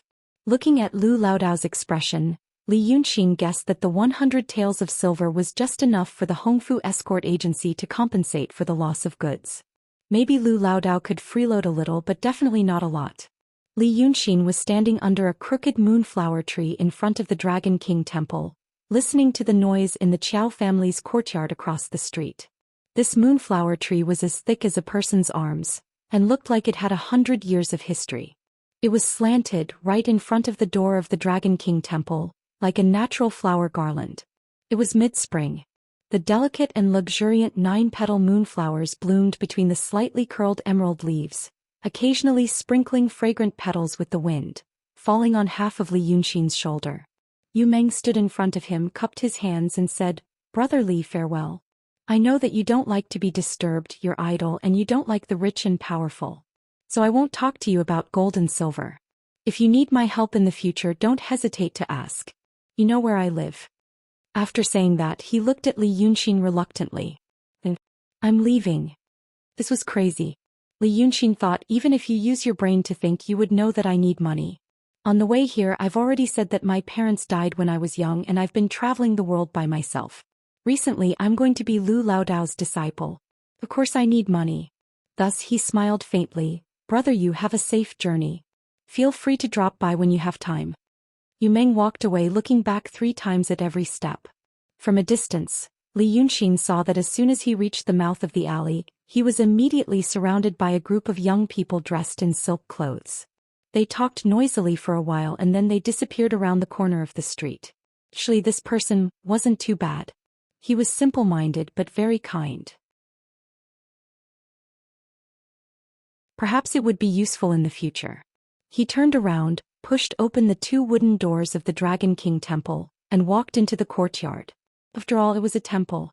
Even if it was a small temple, it was still slightly bigger than an ordinary house. There was a cobblestone road in the front yard. On the left were 4 thin jagged rocks and weeds. On the right were 2 clumps of thin bamboos. In between there was a small path, a stone table and 2 stone stools. It seemed that at least in this aspect Lu Laodao's taste was outstanding. After thinking about it, he felt relieved. After all, he was a painter, an artist. The main house was the temple where the Wei River Dragon King was worshipped. Li Yunxin could see the statue of the Dragon King in the inside of the house. It was almost the same as what he imagined. However, whether the Wei River Dragon King really existed, and how useful it was, Li Yunxin still had doubts. Of course, he knew that the rain was a natural phenomenon. But considering that there were demons and supernatural powers in this world, maybe part of the rain was caused by the demons and masters. As for the Wei River Dragon King, it wasn't necessarily a dragon. Maybe it was some aquatic demon that, for the sake of some incense, revealed its supernatural power like the little cat demon. Over time, people built a temple for it. Was this kind of demon considered a true god? Yes, it was. After all, it enjoyed the power of faith from the believers. But was it not the Dragon King? Of course not. The demons in this world could enjoy the power of faith from the believers, and could even use it to cultivate. The stronger the power of faith, the more power the demons got. Unfortunately, because of some rules, human cultivators couldn't enjoy this kind of thing. Although it was the power of faith, it wasn't necessarily the positive emotions like respect, admiration, and worship. Fear and disgust were also the same. That's why a big demon like the ninth young master could eat people and harm people as much as he wanted. Others would be afraid of such a thing, and the power of faith he got was also strong. But if he kept making trouble, it was inevitable that he would be targeted by the cultivators in the mortal world. After all, it was better to do something good. Li Yunxin walked in, reached out his hand to touch the clay statue and closed his eyes slightly. His cultivation state was Xuanzhen void state. When he was close to the transcendent state, he could feel the spiritual body of the demon. Although Li Yunxin's ocean of qi and mountain of snow was sealed, he was still in the transcendent state and he could feel something. So he felt some kind of slightly familiar aura.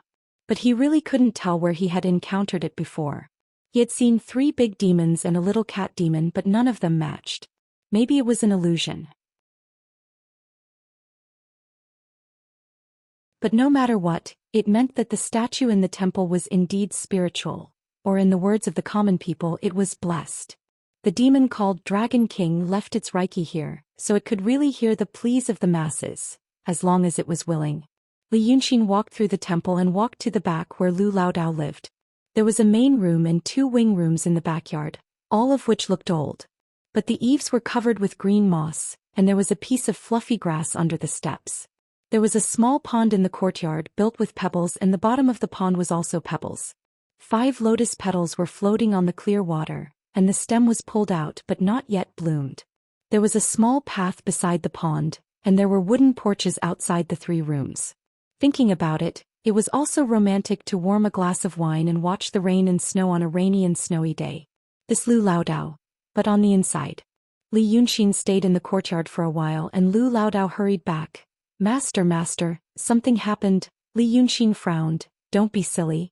In this city, call me Brother Exin." Lu Laodao didn't have time to change the way he addressed him. Something happened to that little girl. Xiao Jessen. Wasn't she quite obedient when she went back? Now she's making a fuss. Lu Laodao rubbed his hands. "I say, Brother Exin, tell me the truth, I won't tell anyone. Was that girl scared, or was she possessed? She kept calling me Mrs. Sanhua in the Chow house." Li Yunxin sighed. "Let's go, bring me to her."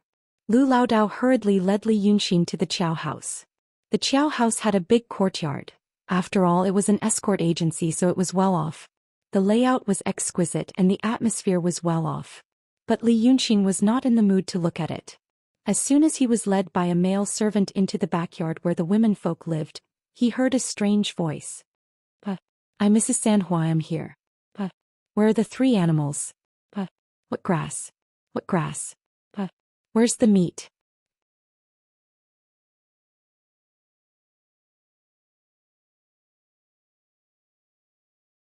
Chapter 31. Li Yunxin sighed, took a few more steps forward and saw Xiao Jessen. This room should be the former bedroom of the real Xiao Jessen. But now the door was open and he could see everything in the room. He had seen the people in the room when he sent Xiao Duanhong and Xiao Jessen back. One was a middle-aged woman wearing a dark green bikini and a lake-colored dress. She should be Xiao Duanhong's legal wife, Xiao Wangshi. The other one was wearing a foot-long pearl hairpin, which should be Xiao Duanhong's concubine, Xiao Lushi.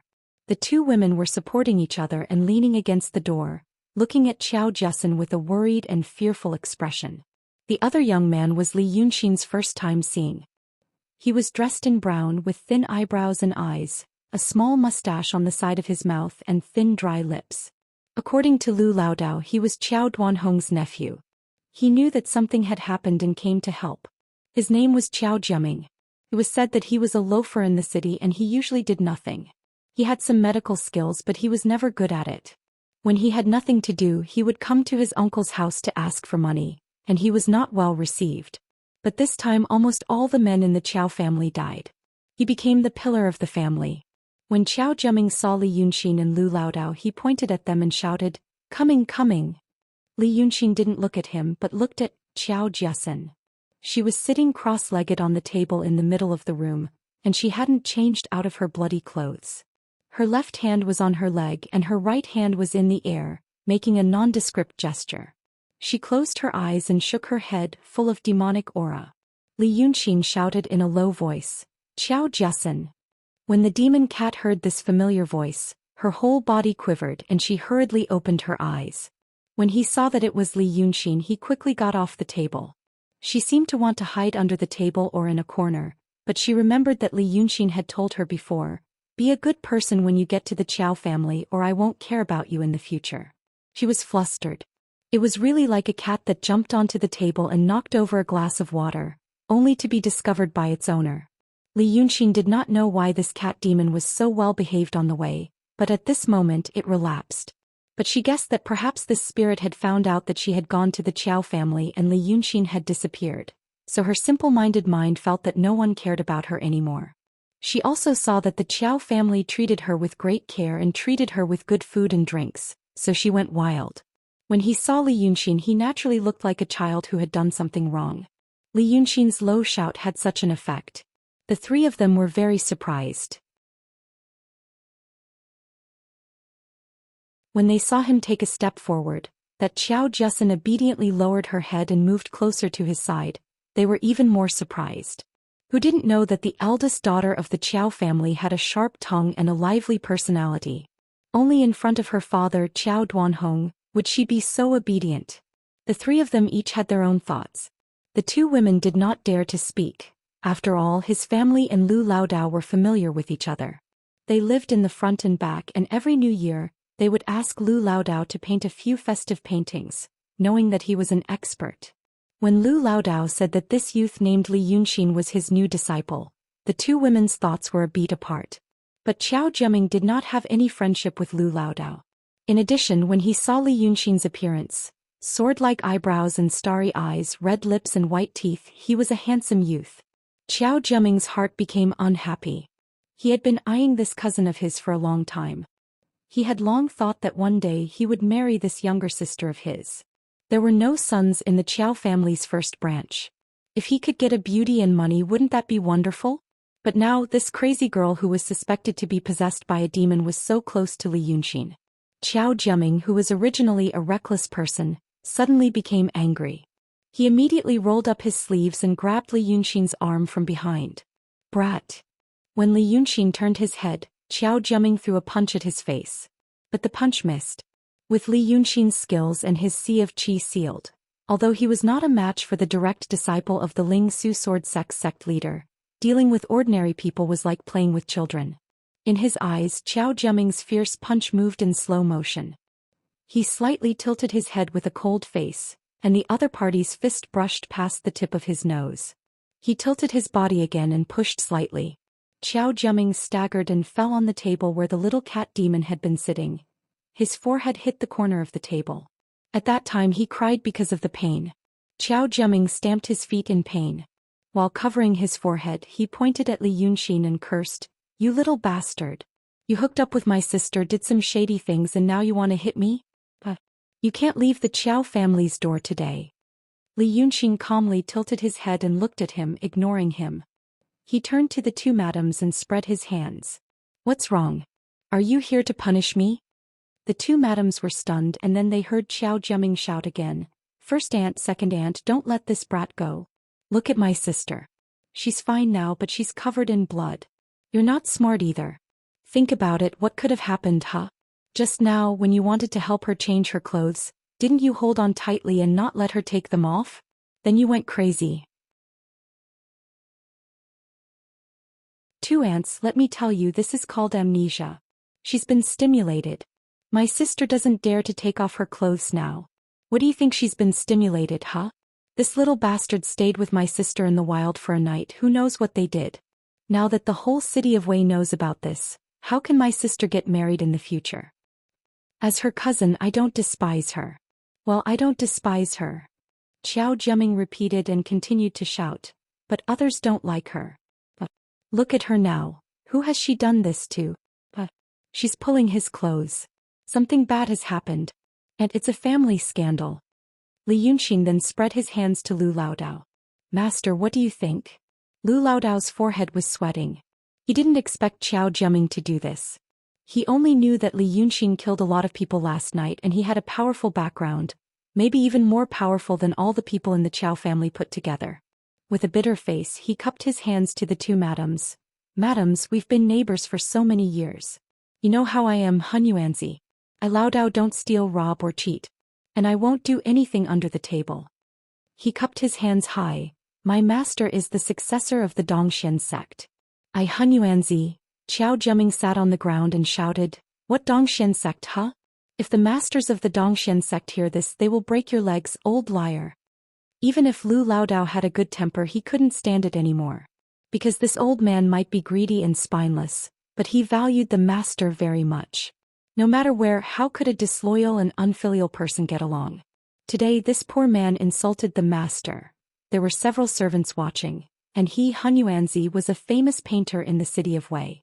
Once the news got out, how could he raise his head in the future? So his old face turned cold and he swung his sleeves. Madams, I'm not Laodao. I won't give you face. Since coming back to the city of Wei, Laodao has been busy with everything because I wanted to be friends with Xiao Jiaming. Now I encounter this kind of thing, humph. He glared at Xiao Jiaming and didn't say anything. The 2 women still couldn't say anything and Xiao Jiaming's voice became the background sound again. Li Yunxin smiled, touched Xiao Jessen's head and said in a low voice, Then stay here, I live in the back. Remember what I said before, be a good person. If you mention something like Mrs. Sanhua again, I won't help you in the future. But apart from this, well, you can do whatever you want. Then he looked up at the 2 women. Jessen was scared. When we escaped, we were chased into a broken temple, which is Mrs. Sanhua Temple. In fact, we didn't encounter any beast but a strong man and a monster. If your master didn't die, you would know when he woke up. It was my master who scared the monster away and saved 2 people. Do you think I'm a 3-year-old? What monster? I tell you, you can't run, Xiao Jiaming shouted again. Li Yunxin ignored him. We don't care about your family affairs. Take care of yourself. Master, let's go. After saying that, he walked to old Lu's side. Laodao slightly turned his body, snorted again and swung his sleeves to leave. Seeing that they were really going to leave, Xiao Jiaming stared at them. Why are you standing there? Stop him. But the servant was a servant of the Qiao family, not his, so he only looked at the 2 madams. The 2 madams wanted to say something but stopped. They looked at each other and didn't say anything. Xiao Jiaming didn't dare to stop them. He knew that Li Yunxin had kung fu. Although he was 4 or 5 years older than Li Yunxin, he wouldn't have become an idle scoundrel if he was really a hot-blooded person. Outside the door, Lu Laodao apologized.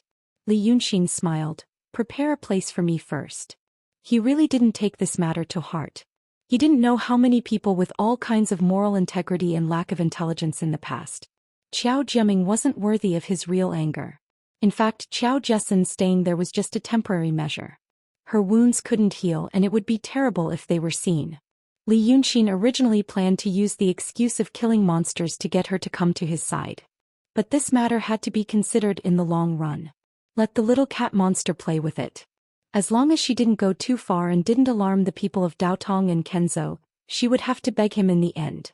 After all, the Qiao family knew that she listened to him now.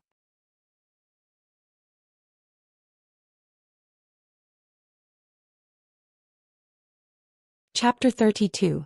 As soon as Li Yunxin and Lu Laodao left, the other side began to argue. Hearing Li Yunxin's words, Xiao Jessen no longer spoke sarcastically. Instead, she walked to the table and sat down. She looked around and finally stared at the feather duster in the vase. Madame Qiao, the main wife, looked at Qiao Jiasen and glared at Qiao Jiaming. Have you cried enough?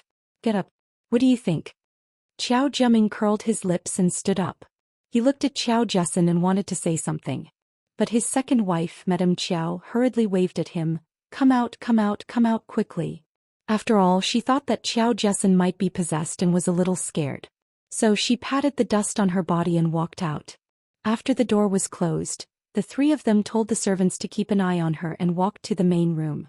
In the past, Qiao Jiaming would shrink his shoulders when he came here, but now he swaggered. Walking beside the flower garden, he saw a peony in full bloom. He stretched out his hand, broke it, inserted it in his temple and hummed a tune. Madame Qiao frowned. What a good flower. Lass, forget it. Qiao Jiaming smiled proudly. Aunt is so sensible. My uncle's injury is so serious that he will die soon. If he dies, I will be the only man in the Qiao family. At that time my two aunts may live with me. These flowers and plants are nothing. They're all mine. And Jiasen, Madame Qiao glared at him, don't have any ideas about her. Qiao Jiaming blinked his eyes strangely. Huh? What do you mean? She is not my two aunts' biological daughter. She usually doesn't show a good face when she sees you. My younger sister will follow the escort and show her face in public. I don't know if she is pure or not. It is her blessing that I want her. You idiot. Madame Qiao reached out to twist his ear. Madame Qiao just looked at them, frowned and said nothing. Didn't you see who sent them back? The young master of the Yu family. The head of the escort agency. Let me ask you, a guard of the Yu clan thinks that our eyes are growing on top of our heads. What kind of karma did that dead ghost Qiao Duanhong cultivate in his past life, for the Yu clan's young master to personally send it back, and even leave behind 10 ingots of silver? Did you fall for Jiasen? Qiao Jiaming blinked. Dragon head. Young master of the Yu family? Yumeng. Second aunt, what you said is right. He rubbed his hands again and smiled evilly. But I have to say, even though Yu Meng is a fool that everyone in the city of Wei knows, he definitely doesn't lack women. I guess I just wanted to have some fun. My little sister Jiasen is also quite pretty. Then, it wouldn't be too late for the young master to get tired of playing with her. I can also take her in as a concubine. Madame Qiao frowned again, but after thinking for a while she sighed. Alas. How could he say something like that at this moment? Your uncle's life and death are still unknown. But that young master you seems to treat Lu Laodao. Qiao Jiaming snorted. Who doesn't that fool treat well? He can reward a beggar with 1 tael of silver every time he sees a fool. Wow. How did we deal with him before? This time we have to find money to compensate and appease him. Don't empty our money. Lu Laodao, an old man, occupied such a good place as the Dragon King Temple for nothing. In my opinion, second aunt, you should bribe the prefectural magistrate and sentence him as an accomplice to the bandits. Then we can take over the Dragon King Temple. With the current land price in the city of Wei, his property is worth 300 taels of silver. But Lu Laodao is a little famous after all. Madame Qiao hesitated. Other families will also ask for his paintings, such as the Zhang family of Xianxia Bridge. Qiao Jiaming laughed. Auntie, you are women and don't go out after all. Every time Lu Laodao comes to boast, you take it seriously? He is a little famous. Who doesn't know that he shamelessly goes to those rich families and begs them to buy his paintings? Seeing that he is pitiful or annoyed, he buys 1 or 2 paintings and then comes to boast to you that he begs for his paintings. The Zhang family of Xianxia Bridge. Lu Laodao was short of money that time and the weather was good, so no one went to the Dragon King Temple, so he went to the gatekeeper of the Zhang family to drink tea for a whole day. The gatekeeper was impatient with him and gave him 2 taels of silver to send him away. Madame Qiao and Madame Qiao looked at each other in surprise. Is that so? Qiao Jiaming curled his lips. That old man Humph. And that guy also colluded with the bandits. When we find someone to cure Jiasen, we will report it to the magistrate. But Lu Laodao said, when Qiao Duanhong wakes up he will know what is going on. Qiao Jiaming turned his head and said nothing. He smiled. But he must wake up first. After saying this, the 3 of them were silent for a while.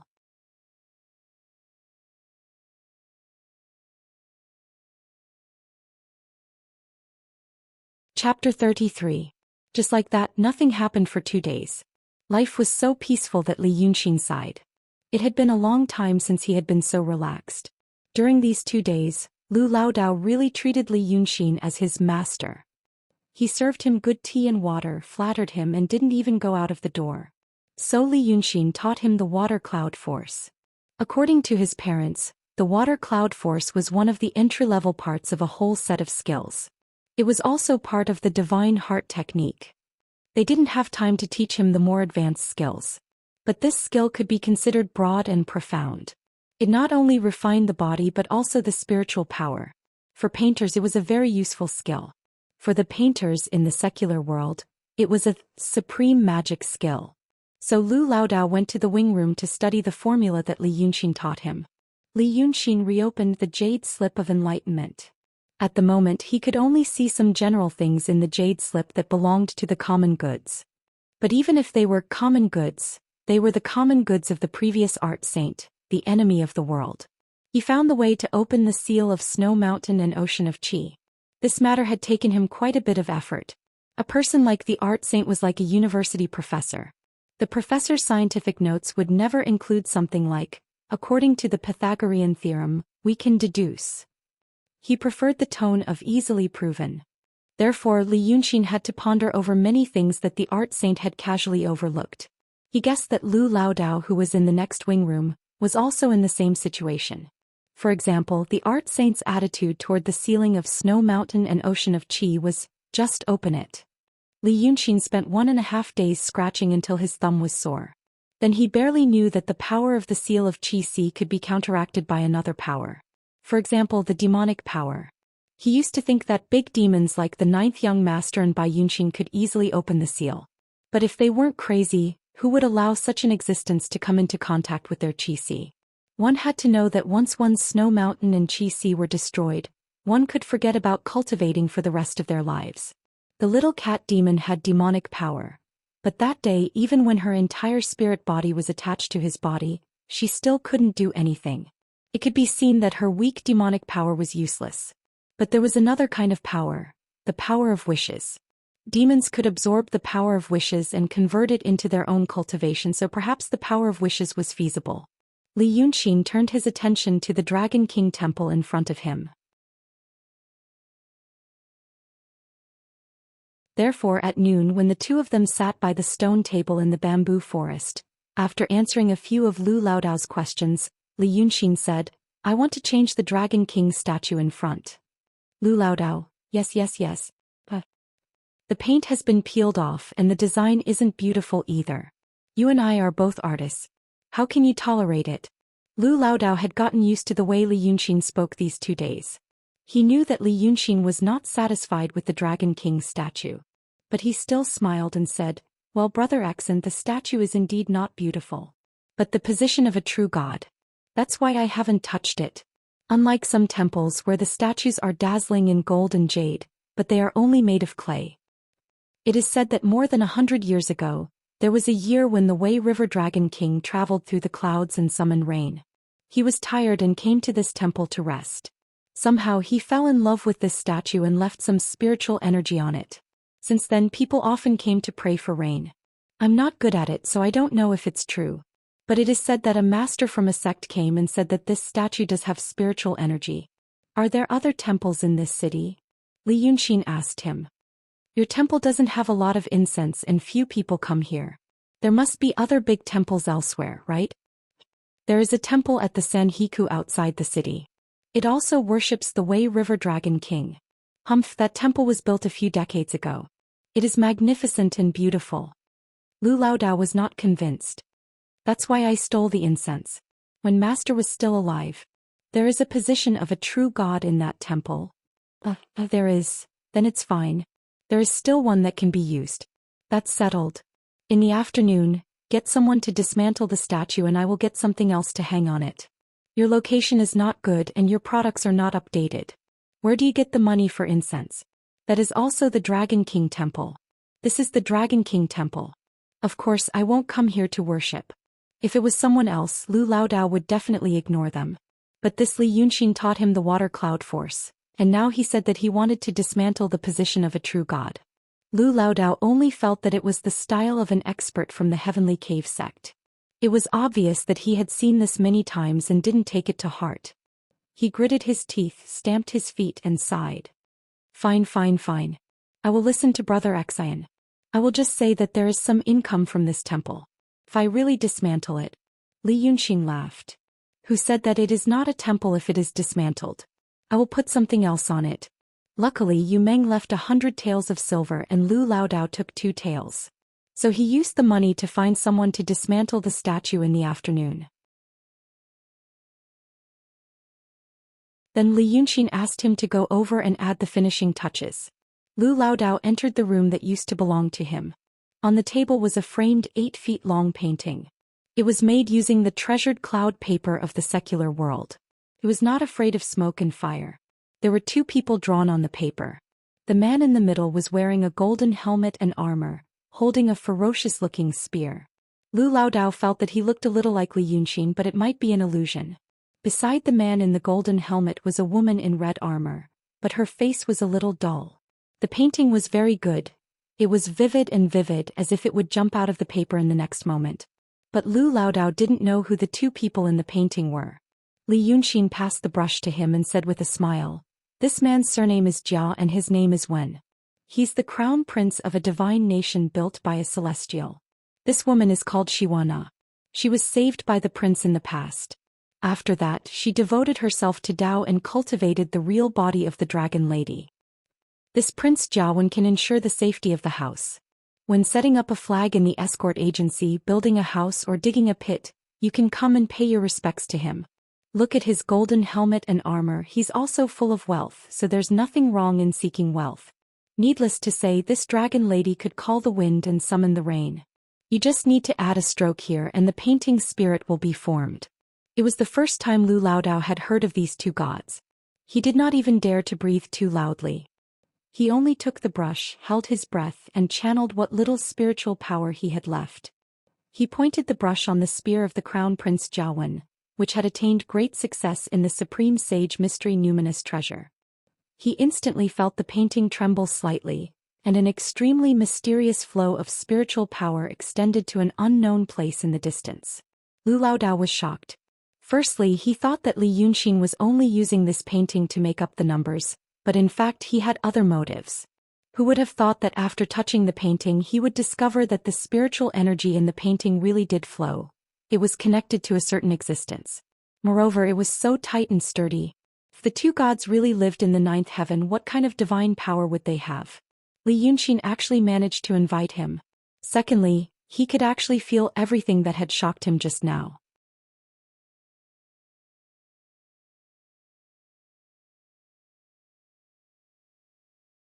Chapter 34. But in fact the painting did have Reiki. But it was not the Prince of Deva nor the Dragon Lady. It was Li Yunxin himself. He painted the painting with his own Reiki, so Lu Laodao felt that the prince looked like Li Yunxin, even though they had 2 different faces. If there were cultivators from the cave heaven or other sects who knew the details, they would say that Li Yunxin was seeking his own death. The cultivators in this world could not absorb the power of faith. This was a lesson learned from the experience of countless predecessors dying. But Li Yunxin did not have time to learn everything from his parents, and the Saint of Painting's jade slip said that it was easy to obtain, so he attached his Reiki to it. In fact, worshipping the painting was the same as worshipping him. Because he was very familiar with himself and he was near the painting, Lu Laodao felt that the flow of Reiki on the painting was tight and solid. And his ultimate goal was to draw the power of faith into his body to break the inhibition of the snow mountain and ocean of qi. Li Yunxin knew what he was thinking, so he smiled. That's normal. The water cloud force I taught you is not a common one. After all, you have been a painter for so many years, so it's normal for you to progress quickly in the beginning. Go and hang it up. Lu Laodao thanked him profusely, but he could only sigh at himself for meeting such an amiable and knowledgeable master. He took the painting and ran to the front hall. Although Lu Laodao's Dragon King temple did not have any incense, at least people in the city of Wei knew about it, even if they did not know who lived in the temple. It was a good afternoon and there were many people on the street. Seeing that he asked someone to dismantle the statue and that he had nothing to do, people spread the news. At this time, even the people in the city did not have much entertainment. Ordinary people could enjoy a day with firecrackers, not to mention dismantling the temple. So when Lu Laodao ran out with the painting, the street in front of the door was already full of people. and the front yard was also crowded. There were women with children, idlers who had nothing to do, and old women who tottered as they walked. At a glance there were at least 100 of them. Everyone was looking around and discussing, saying that Lu Laodao had lost his mind. Why did he tear apart Lord Dragon King? Originally, it was inconvenient to go to the Xianxia Dragon King temple nearby, so they worshipped here. Although the Dragon King was in charge of the rain, he had great supernatural power and was a deity, who said that he couldn't worship him if he asked for money, children, or the Wang family's second daughter-in-law next door with sores on her face. Now that it was torn down, the people nearby had no place to pay their respects. Therefore, as soon as Lu Laodao came out, he started asking questions. Old Taoist Lu held the painting in one hand and walked into the back door of the front hall.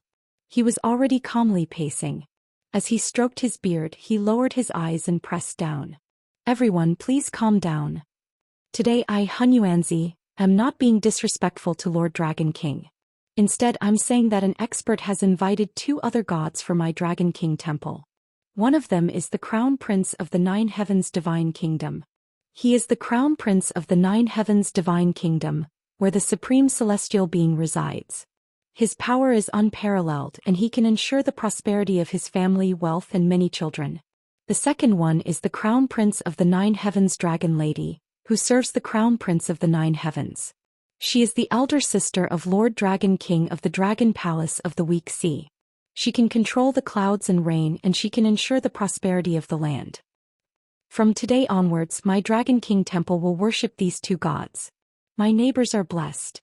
Seeing that there were so many people today, Lu Laodao knew that once this news spread, there would be more people coming to see it.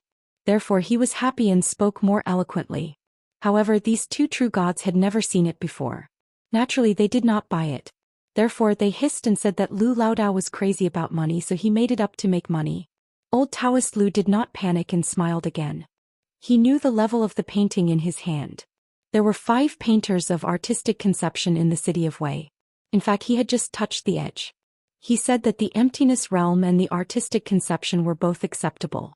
However, the other 4 were real experts, at least in the eyes of ordinary people. He also knew that the level of the painting in his hand was probably much higher than that of the other 4 experts combined. Therefore, after smiling, he opened the painting in front of everyone. A whooshing sound was heard, a breath that made one feel relaxed and at the same time awed, like the warm spring wind, instantly swept across the front hall of the Dragon King temple, and then made a circle in the courtyard. The noise stopped instantly. Everyone, young and old, stared with their eyes wide open. Those who were sick and didn't feel very refreshed now felt as light as a swallow again. This was because since they were going to worship the statues, they had to make people feel that they were worthy of worship. Therefore, when Li Yunqing was painting, he added the effect of cleansing the heart and warding off evil. He was also an expert in the transcendent state. Among the painters in the city of Wei, and even among the ordinary painters, he was almost invincible. Of course, it was easy for him to do this. After a moment of silence, a few people who were not mentally strong bent their knees and were about to worship. Lu Laodao was even more proud. He said solemnly, "Now that you have seen the portraits of these 2 heavenly masters, please don't neglect them.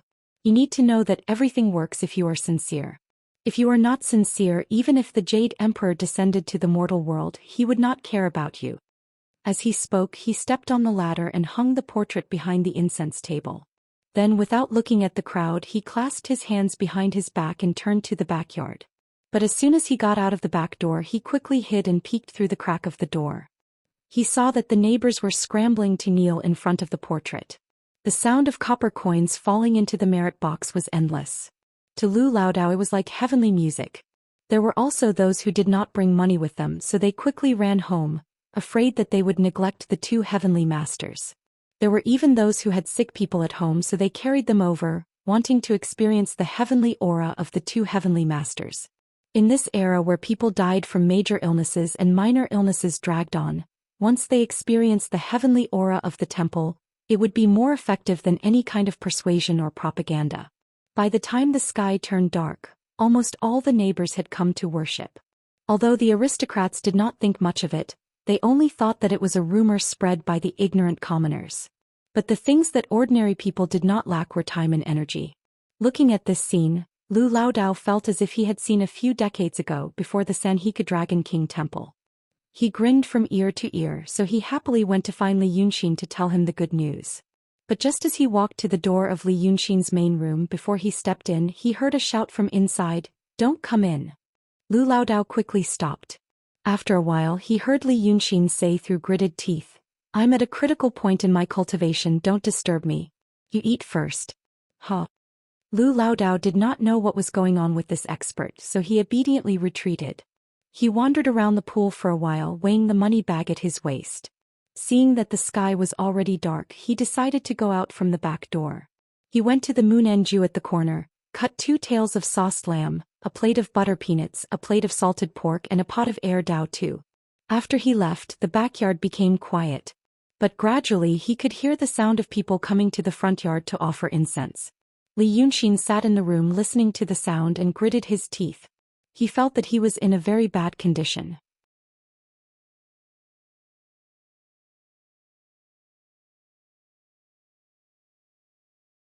Chapter 35.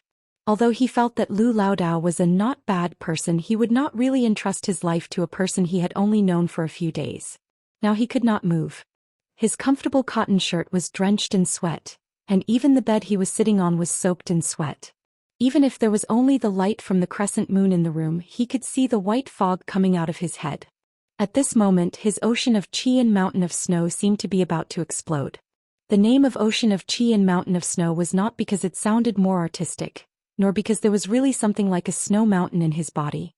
This was because when a cultivator practiced, the spiritual power gathered and condensed, and finally integrated with the body to strengthen the cultivator's spirit and life. This part of spiritual power actually formed a part of the cultivator. It was not a separate Qi, nor was it something golden that could flow in one's body. It had penetrated into every cell and became a part of the body. When a painter painted, it was this part that referred to the other person's spiritual power or his own. This part referred to the mountain, in the ocean of Qi and mountain of snow, a solid foundation. Another part of spiritual power could be used. It depended on how majestic the mountain was. They were separated from the mountain, gathered in the ocean of Qi, and used in various forms to become many skills. In fact, if Li Yunxin was asked to name it, he would call it liquid capital. And his ocean of Qi and mountain of snow was sealed because the snow on the mountain could not melt and gather in the ocean of Qi. He wanted to use the power of wish to break through that layer of restriction. But since there was no exact shape of a mountain in his body, there would not be a cover or seal on it. He needed to use the power of wish to impact his whole body to remove the seal that covered his whole body. But right now, the power of faith and wish from more than 100 people had gathered on him through the spiritual energy channel of the greater Paragon Saint Profound Numinous Treasure Crown Prince Zhou and Dragon Lady. From the moment he received the power of faith, he realized, damn it, this is bad. The power of will was completely different from the spiritual energy he cultivated. The difference between the two was like the difference between oil and water. This power of wish might not be worth mentioning to a great demon, but if it was converted into spiritual power, it would be nothing to him. But at this moment, although the power of wish was small, it could not be controlled by him, nor could it be expelled from his body. It was as if his body had been pierced by countless steel needles and he couldn't move at all. It was said that there was a kind of punishment where a person's scalp would be cut open, mercury would be poured in, and a complete piece of human skin would be obtained. At this moment, although the power of will was not tangible mercury, it had the same effect at the level of the soul. The indescribable pain made Li Yunxin clench his teeth. The reason why he continued to insist on not letting Lu Laodao in was because he felt that although the situation was completely different from what he had expected, it seemed to be of some use. While the power of wish was bringing him pain, it was also attacking that restriction. The talisman that was used to cast the restrictive spell was probably made by an expert from a certain orthodoxy. It was very sturdy. But the power of will seemed to be effective. 2 different kinds of power attacked, and Li Yunxin could feel that the restriction was loosening bit by bit. But at this moment his pain was almost at his limit. He could only hope that the worshippers outside would quickly disperse, so that he could slowly think of a way to absorb the power of will, and then go to the translucent jade scroll, to check if there was any other way besides easy to obtain. And so he endured for another 2 hours. When he felt that all the water in his body was about to evaporate, there was finally no one in the temple. At this time there was no decent entertainment, and if there was anything fun, it was probably only the fun between husband and wife in bed. Because of this, the earlier people slept, the earlier he was relieved. The power of will did not increase, so he focused his mind and began to try to absorb it. At this time he still did not know that it was taboo for human cultivators to absorb power of will. He only felt that this power came easily if being worshipped every day could make me stronger. Then why not? This power of will was difficult to absorb, just like how oil is difficult to dissolve in water. But he tried again and again and found that since he could not fuse them, he might as well not fuse them. Letting the power of will become a part of the mountain was like mixing oil and water and then shaking it.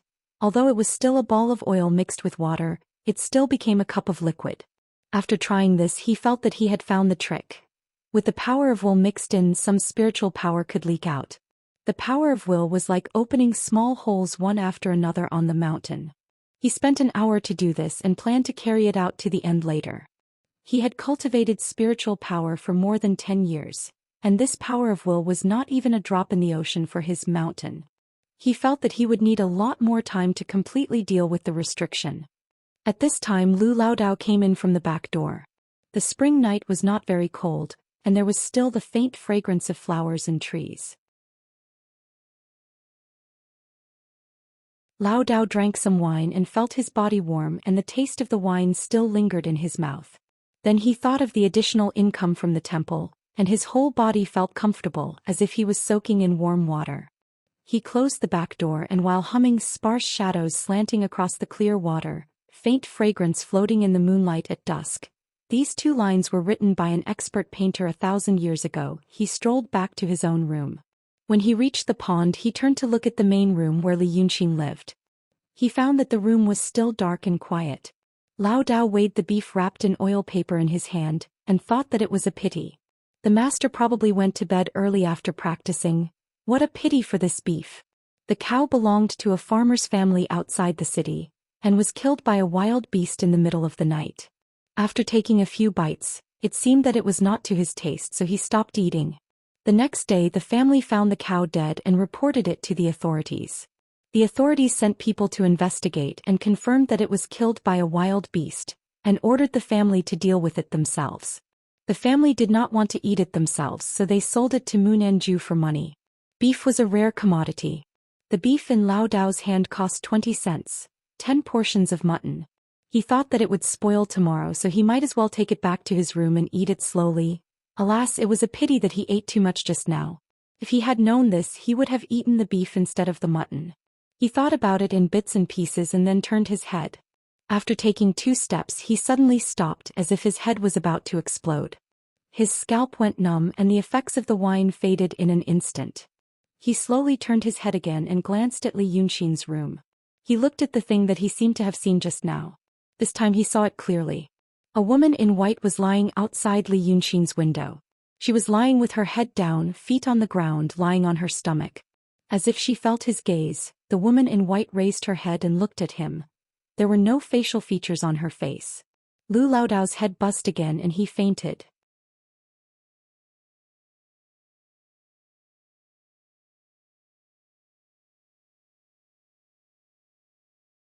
Chapter 36.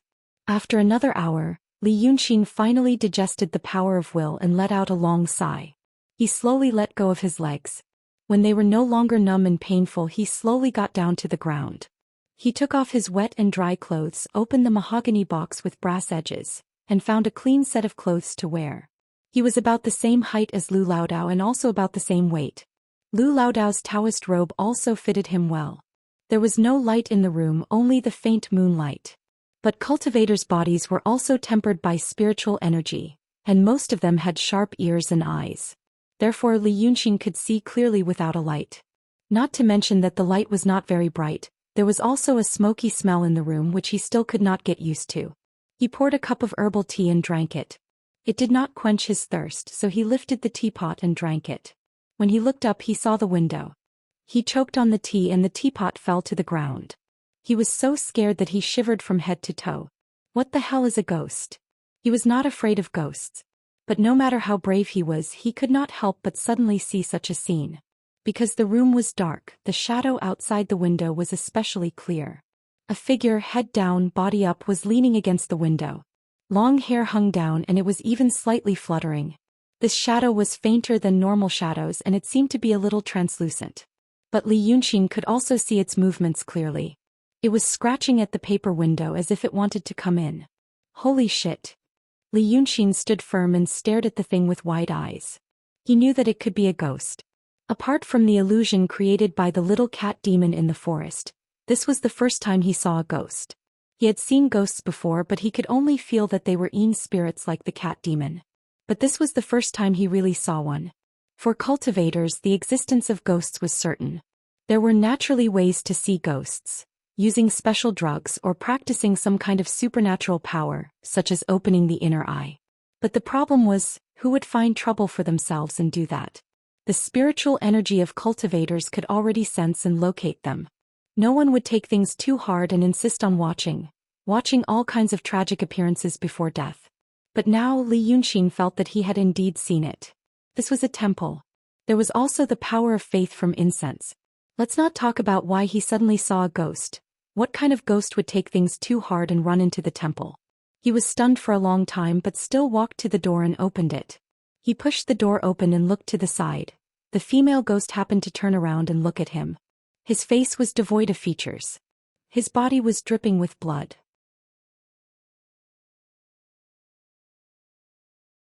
She straightened her neck in an extremely strange posture and scrutinized him carefully.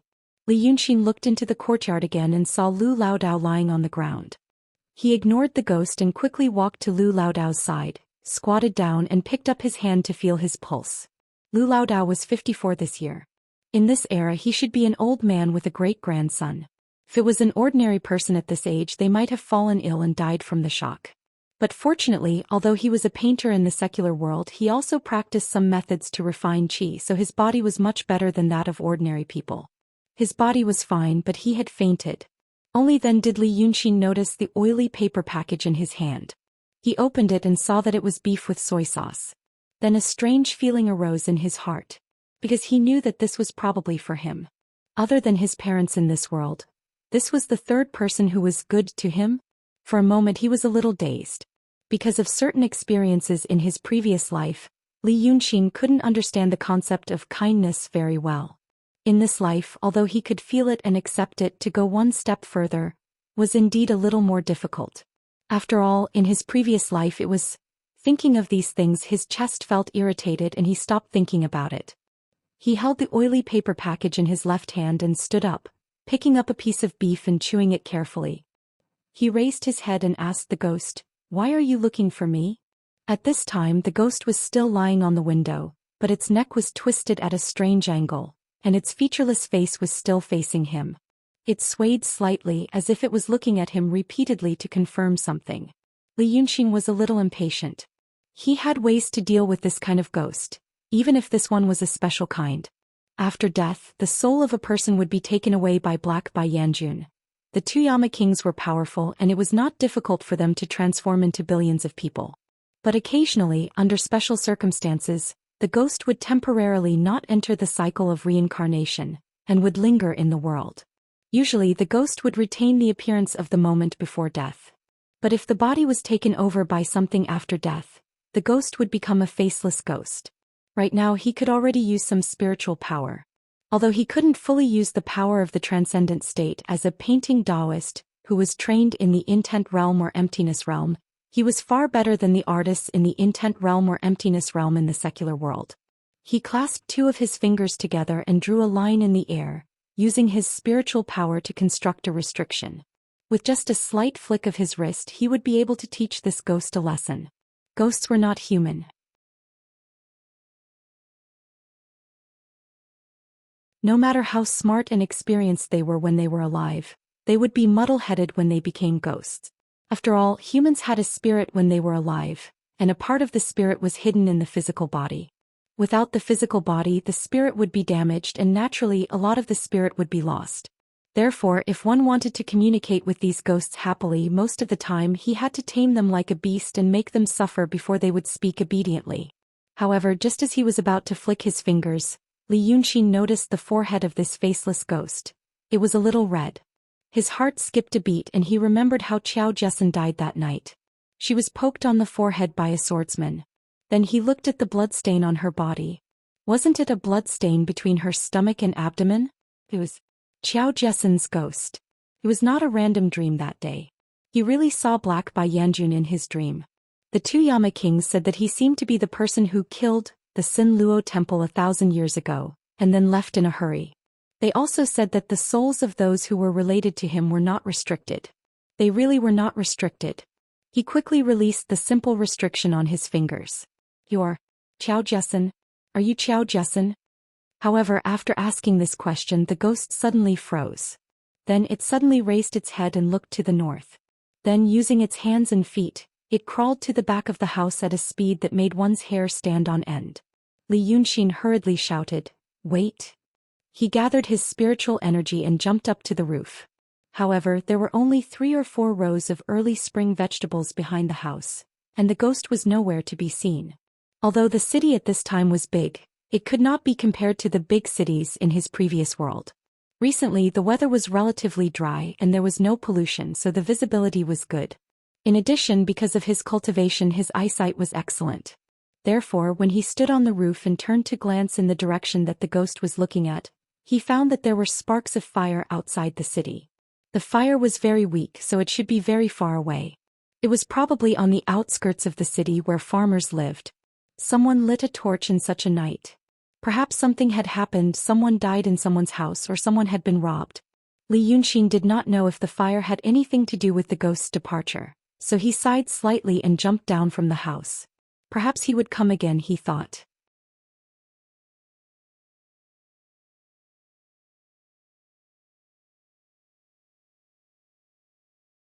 Chapter 37.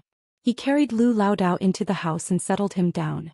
He estimated that Lu Laodao would wake up early in the morning. Then he sat beside him in a daze. As a former psychiatrist, he knew that his current condition was not normal. He was anxious. Things were progressing smoothly at the moment, but there were still 1 or more major crises waiting to be unleashed. The 9th young master might come looking for him. It was not a good thing. He might die. Bai Yunxin might come looking for him. It was not a good thing either. He might die. Now that Bai Yunxin had gone to look for the 9th young master, the best outcome would be 2 big demons fighting and one of them would be killed. Li Yunxin still remembered Bai Yunxin's reaction that night. It was not the reaction of someone who heard the whereabouts of an old friend. The worst outcome would be that both of them would come looking for him. He could not imagine that scenario. In fact, other than that, the Jade Scroll of Enlightenment. He might not have seen it, but he knew that Daotong and Kenzo had all kinds of magical means. The 3 head disciples of the Kenzo sect had already caused him a lot of trouble, not to mention the grotto heavens above the sections. In the entire cultivation world, the 3 arrogant disciples of the sect leader were probably only equivalent to the grassroots civil servants in cities and towns. If the entire cultivation world knew that he had the Jade Scroll of Enlightenment, he would not be able to protect it if the entire cultivation world came to snatch it. He might even lose his life. People in the secular world always like to think of those cultivators with profound abilities as gods, but they did not know that the heart character of the divine will Dharma was the cultivation of the heart. However, it was not the heart of compassion rumored by the ignorant people in the secular world, but the supreme forgetfulness. The 5 states of cultivation were Xuanzhen and void transformation. When one reached the transcendent state, one had to focus on the cultivation of the heart and the cultivation of the emotions. If one wanted to go further, to the true state and the profound state, there were even more tribulations of inner demons waiting for them. If one wanted to go through those tribulations, one had to forget the emotions. 1 less emotion meant 1 less tribulations. When one abandoned all human emotions, it would be the supreme forgetfulness state, which was above the 5 states of Xuanzhen and void transformation. At that time, his divine soul and physical body would be tempered to an incomparably tyrannical level, and he would be able to ascend. But that was only in theory. This was because it had indeed been close to 3,000 years since anyone had ascended to heaven. Li Yunxin didn't know what kind of real experience it was to be in the state of supreme oblivion, although he could understand a little because of his special experience in his previous life. However, he knew for sure that the higher the cultivation of those people, the less merciful they would be. It was not that they were evil people. In fact, they had to abandon even the emotion of doing evil. They just become heartless. Like a machine, it calculates all the gains and losses and obtains the optimal solution. As for whether they would harm others in the process of obtaining the optimal solution, that was not something they cared about. Because sympathy is also an emotion. Sometimes Li Yunxin would wonder what kind of state it was. When one reached that realm, he would have the ability to move mountains and fill oceans, but without the 7 emotions and 6 desires. What was the use of that? No matter what, once he was targeted by those people, he would probably be in a miserable state. Those people must have been looking for him. So that day when the thunderstorm came not long after, someone came knocking on his door. That thunderstorm was also a mystery. And his own parents could actually carry this jade scroll and live in seclusion for more than 10 years without being discovered. Thinking about it, he also felt that this matter was unfathomable. But such unfathomable parents were killed by a thunderstorm overnight. Every time he thought about this, he felt a chill all over his body. What kind of existence had set its eyes on him? Was it still watching him now? But at least he knew that he still had a trump card. Without him, those people couldn't open this jade scroll. No matter how powerful they were, no matter how smart they were, no matter how knowledgeable they were, no matter how experienced they were, they still couldn't open it. Because that wasn't something that the people of this world could do. Li Yunxin sighed and rubbed his face hard. Outside the house, the sound of insects gradually rose, and the bamboo leaves rustled in the breeze. He picked up the packet of spiced beef again, eating it piece by piece as he walked out the door. He had to make some preparations. The demons and cultivators of this world were indeed powerful, but he had something that those people didn't understand. Inner demons were the scariest. On the same night, across the street, the Qiao family's Qiao Duanhong's bedroom was brightly lit. He wasn't dead, but he wasn't awake either. He lay on the bed in the main room like a broken puppet, his body exuding a thick smell of medicine. His wounds were covered with medicinal herbs and Jinchuang medicine, and then wrapped with bandages using an unprofessional method. His cheeks were sunken, his eyes closed. If it weren't for the occasional rise and fall of his chest, he would be no different from a corpse. An old servant stood by his bedside, his white hair disheveled as if he hadn't combed it for several days. The old man's face was covered in wrinkles, and one of his eyes was blind, a murky white. He was holding a towel in his hand.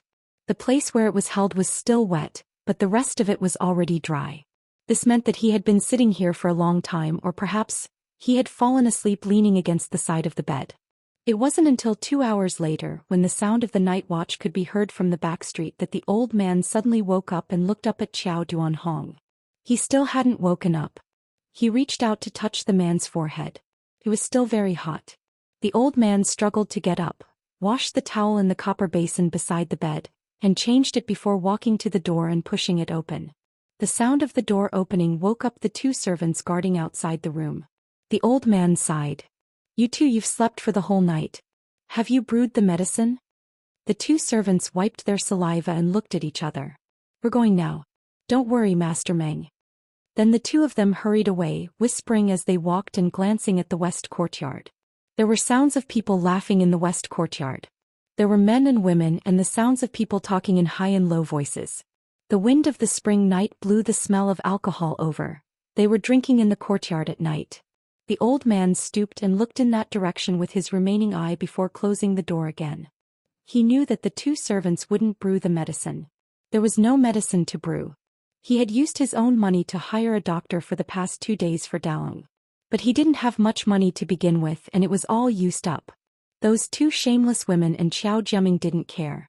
Not only did they not care, but they also wanted to let Daoist fend for himself.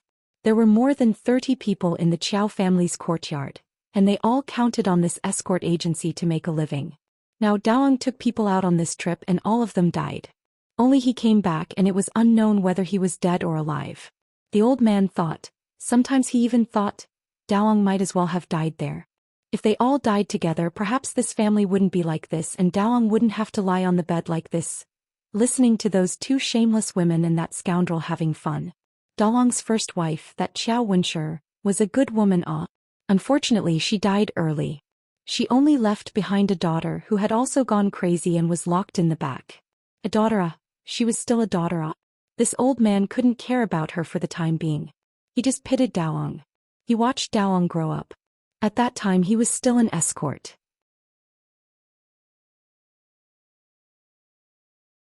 In the 13th year of Guangyuan, when they encountered bandits on the road, he blocked a knife and a sword for the old escort leader.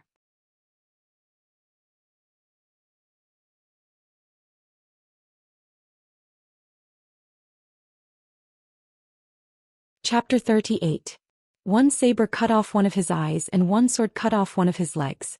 Then he was asked to stay in the escort agency by the old head. At that time he said in front of everyone, "Whatever I, Qiao Fengchun, eat, Meng Ao will eat. When I, Qiao Fengchun, am gone, Meng Ao will be your uncle." But how could he really do that? If he didn't do the escort work, he would stay in the Qiao family to manage things, watch the younger generation grow up and give them ideas. When Daong could take care of things on his own, he spoke even less. After all, he was a cripple and it had been more than 20 years since that incident. Daong still treated him like an uncle and he didn't dare to accept it. The servants and maids in the courtyard were all children. They only knew that he was an elder in the family, but they didn't respect him, a blind and crippled man. Till now. Almost all the men in the family died during this escort trip. The orphans, widows, and women were left behind. On one hand, they hoped that the two women would give them some money to survive, but on the other hand, they resented Daong. He had lived for a long time and he knew what those people said behind his back. Why is he the only one back? He brought so many people to die, why isn't he dead? The fickleness of human nature and the fickleness of the world. The two escorts he was on good terms with took a look, and when they saw that Daong wasn't going to make it, they left behind 10 ingots of silver and never came again. He could only use his own money to hire a doctor for Daong. He held on to his last breath, waiting for the people from Qing'an to come. The Qiao family had a distant branch in Qing'an, and there were still some elders with high seniority in the family. He quietly sent someone to send a letter asking them to come. He couldn't let the family property fall into the hands of Qiao Jiaming, that bastard, and the two prostitutes. The old man thought for a while, then walked to the bedside and reached out to touch Qiao Duanhong's forehead. It was even hotter. His cheeks were a terrible gray color, his eyelids were trembling and his lips were cracked. He still had to use medicine. The old man thought for a while, then limped to the west courtyard. The closer he got, the clearer the voice became.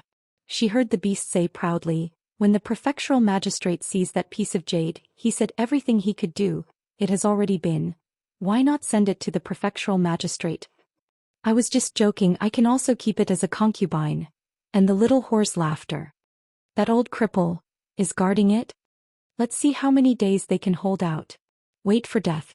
The old man felt a tightness in his chest. He covered his mouth with his hand and coughed hoarsely. He felt that the web between his thumb and forefinger was warm and moist. Without even looking, he wiped it away forcefully. He knew it was blood.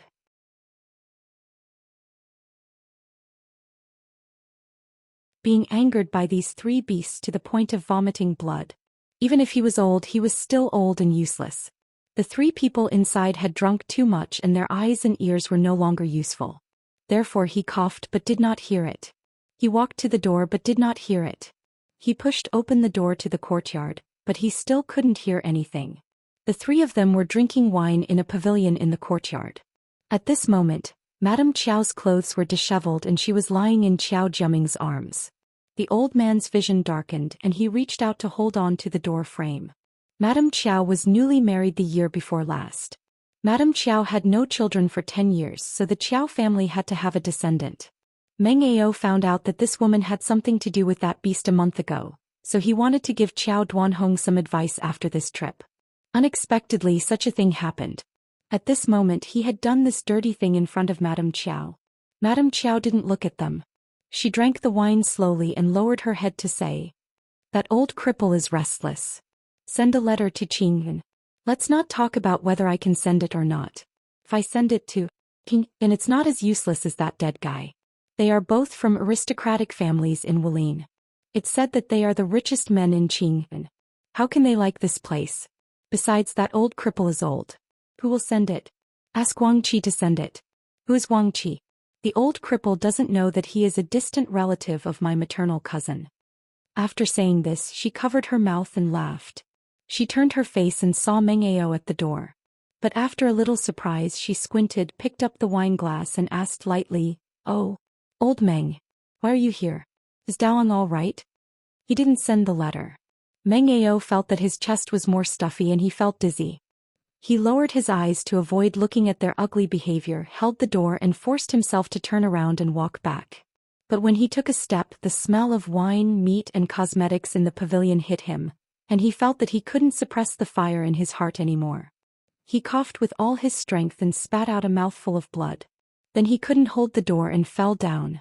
When he woke up again, he found himself in Dalong's room. On the ground. It seemed that they found someone to carry him in and then they left him alone. There were originally 9 servants. These days 4 were dismissed and only 5 were kept. A cook, 2 maids and 2 manservants. The 2 maids looked at Xiao Jiasen and the 2 manservants looked at him. In fact, they were waiting for Daolong to die. He must have fainted not long ago. It was still dark. He looked outside the door. The 2 manservants were still guarding and the door was opened a little. The old man slowly climbed up from the ground and panted for a while before walking to Daolong's bed.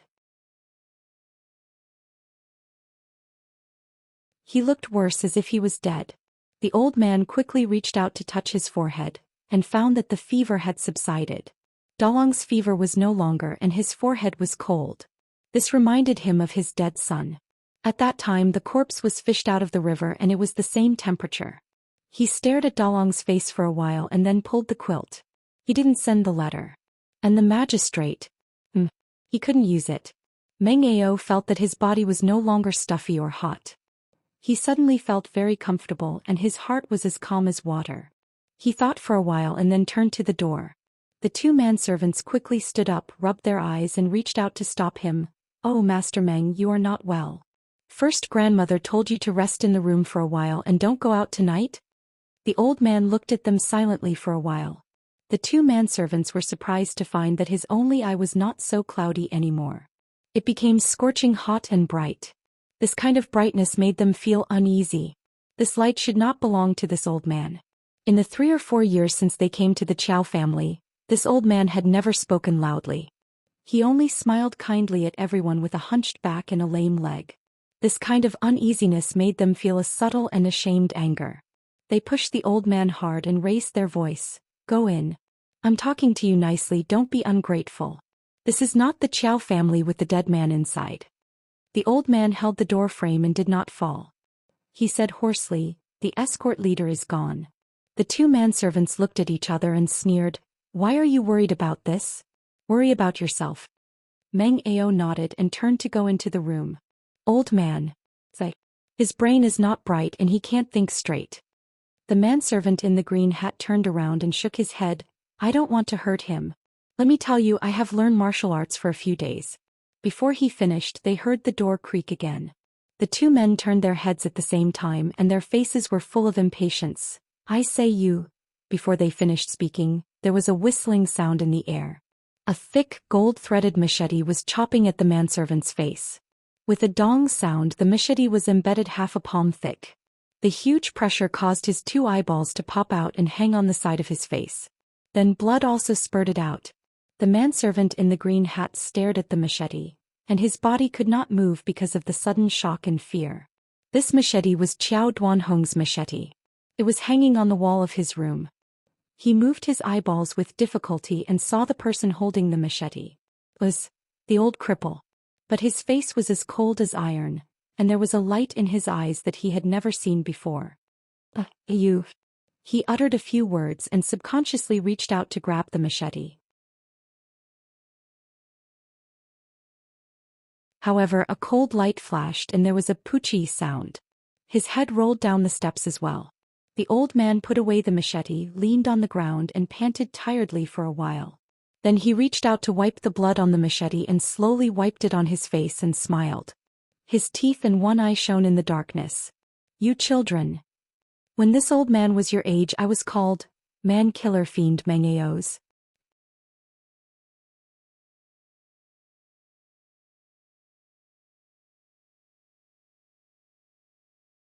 Chapter 39. The old man with white hair and beard, nicknamed Man-Killer Fiend when he was young, felt his chest heaving up and down like a bellows. After unleashing 2 powerful strikes, he felt his arms trembling, his heart beating so hard it felt like it was going to jump out of his chest. But his body was once again filled with boiling hot blood.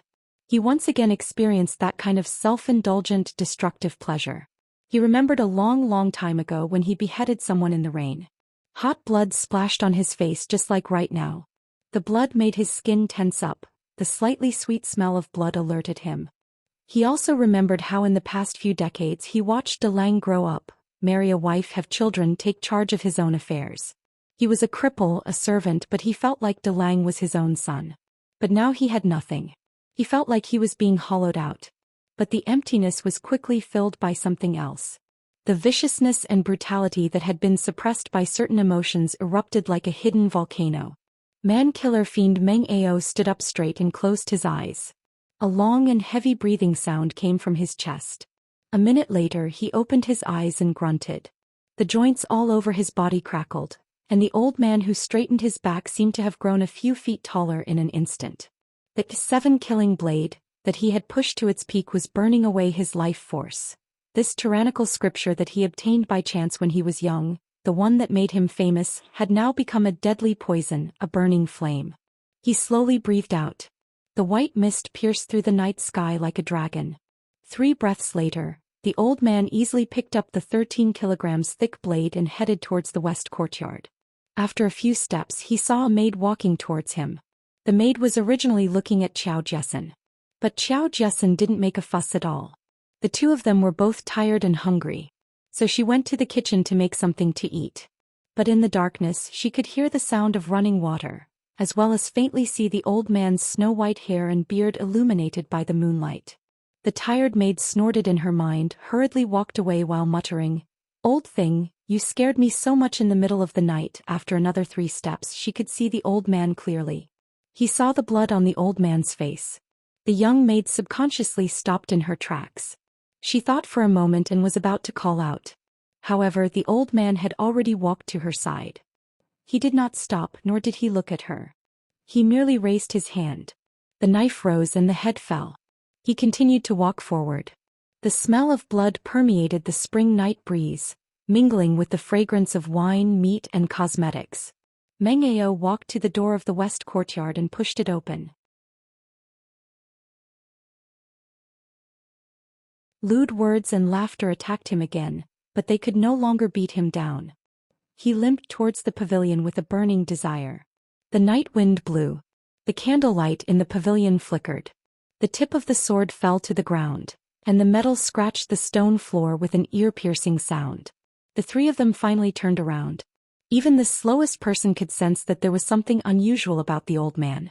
At this moment, Madame Qiao finally recalled what Qiao Duanhong had inadvertently mentioned. Lord Meng is getting older and older these past few years. He didn't have a good temper when he was young. It's called a man-killer fiend. Don't be fooled by Master Meng's current state. He came to the escort agency because he had nowhere else to go. You've never seen him fight, right? He's a good fighter. At the moment he was inexplicably frightened. He stared straight at the blood on his face, raised his finger to point at him and screamed in disbelief. Did you kill someone? Did you kill someone? Yes. I killed someone. The old man with white hair and beard said in such a strange tone and hoarse voice. He used to talk like this when he was young. You haven't killed enough. He took 2 steps forward. He walked very slowly, but not to deliberately create a sense of oppression or to play a game of cat and mouse. It was because the overbearing power of this 7-killing broadsword was about to overdraw his vitality. Dong left just now. You 2 have to accompany him. He finally stepped on the steps and saw the 3 people's frightened faces. Qiao Jiaming blinked his drunken eyes for a long time, and then realized that the old man with a big knife was only 3 steps away from him. He trembled with fear, pushed Madame Qiao away as if he had been electrocuted, and wanted to escape in a panic. You can go. The old man shouted in a low voice and waved the knife. The blade cut through the air and the iron rings on the back of the knife clattered. The blade first cut the white gauze curtain between the 2 people, and then passed through Madame Qiao's arm, making a long cut. Then, The knife suddenly slowed down. It was as if a dragon had suddenly lost its ability to fly, and it fell heavily onto the stone table. The sound of broken cups and bowls mixed with the sound of the three people running away in panic. Madame Qiao screamed loudly and Qiao Jiaming screamed even louder. But after the three people howled for a while, they suddenly realized. The old man was silent. And then they heard the sound of the heavy knife falling to the ground. When they looked back in shock, they found that the old man had fallen to the ground. His forehead first hit the edge of the table, then hit the stone bench and then fell to the ground. The blood that spurted from his mouth and overflowed from his forehead dyed his beard and hair red. He looked like he was dead. Qiao Jiaming froze for a while, then he pushed away Madame Qiao, who was crying and shouting that she was going to die. He kicked Meng Ao with his toes. Seeing that he didn't respond and didn't seem to be cheating, he walked over and bent down to check his breath. Then he withdrew his hand and gritted his teeth. This old killer. He's still alive. He's rebelling. Kill him. As he said, he picked up the knife on the ground with the help of the wine. But after all, he was hollowed out by wine and women and he drank too much. Besides, the knife was heavy. He tried to pick it up but he couldn't. Then he heard Madame Qiao holding the mahogany pillar of the pavilion and said in a trembling voice, "Forget it. Let him live first. Tie him up and send him to the prefectural magistrate. Dong is dead. Meng Ao is dead. Just in time. The servant colluded with foreign bandits. Anyway, I heard that he was also a thief when he was young. Prefectural magistrate Li. Didn't he say he wanted to find a reason? Here he is." The old servant colluded with foreign bandits? Qiao Jiaming widened his eyes. Who will believe such a thing? It's because it's hard to believe that it's true. Stupid. Madame Qiao looked at Qiao Jiaming with a gloomy face and then looked at Madame Qiao, who was crying. Besides, this old thing. Who's he close to? Have you forgotten? Qiao Jiaming blinked. Alas. Madame Qiao sighed. That Lu Laodao. Didn't the two of them often drink together? Don't you want the Dragon King Temple in the back street? Didn't prefectural magistrate Li say the day before yesterday that there was no reason to kill him? Then I got it. At this time Qiao Jiaming clapped his hands and completely forgot the fright just now. Under the influence of alcohol he became complacent again. After being complacent for a while he gritted his teeth and said, well, I'm thinking about it. Humph, I didn't want to embarrass the old man. But that boy. Well, what's his name again? Whatever his name is. I haven't even laid a finger on Jason yet, but he even hit me that day. I can tell from his greasy hair and powdered face that he is not a good guy. Lu Laodao's apprentice? Hey, I know those dirty things. What Daoist boy? Isn't he just for fun? Those who talk about cultivation, humph, which one of them doesn't have a few soft and tender little rabbits? What's his name? His name is... Ho. Madame Qiao frowned slightly. It seemed that she didn't like to hear him say these words. You can't say this kind of thing when you go to the court in the future. Keep your mouth shut. This time, prefectural magistrate Li is short of money, so he likes the Dragon King Temple. In normal times, as a prefectural magistrate, he earns thousands of taels of silver a year. How can he make trouble for a house? What you should say is not the boy.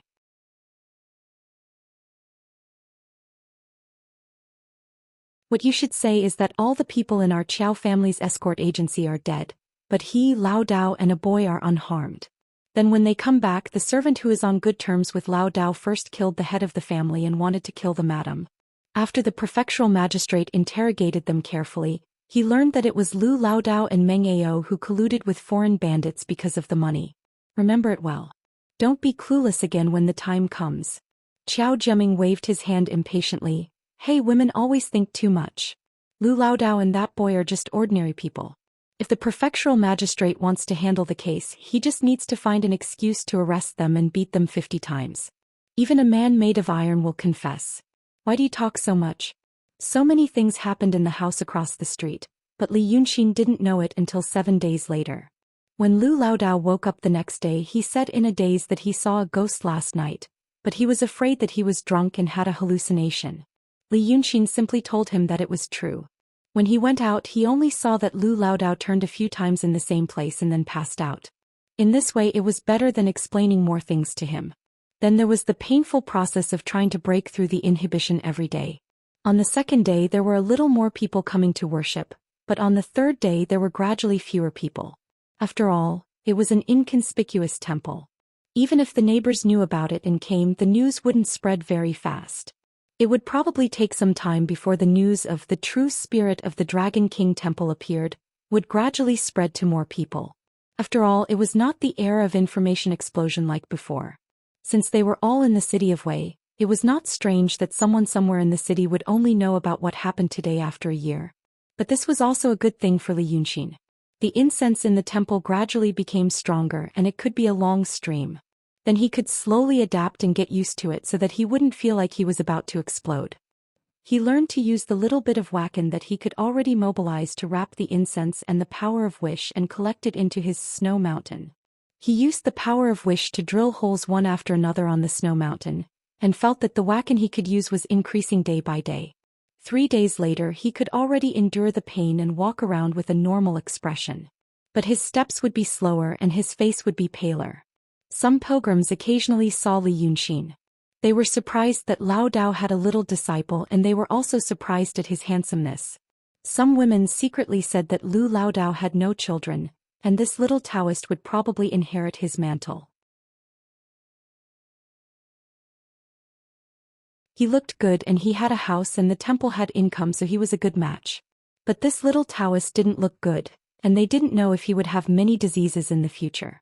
Li Yunxin looked older than his actual age. So 2 days later a matchmaker really came to ask him.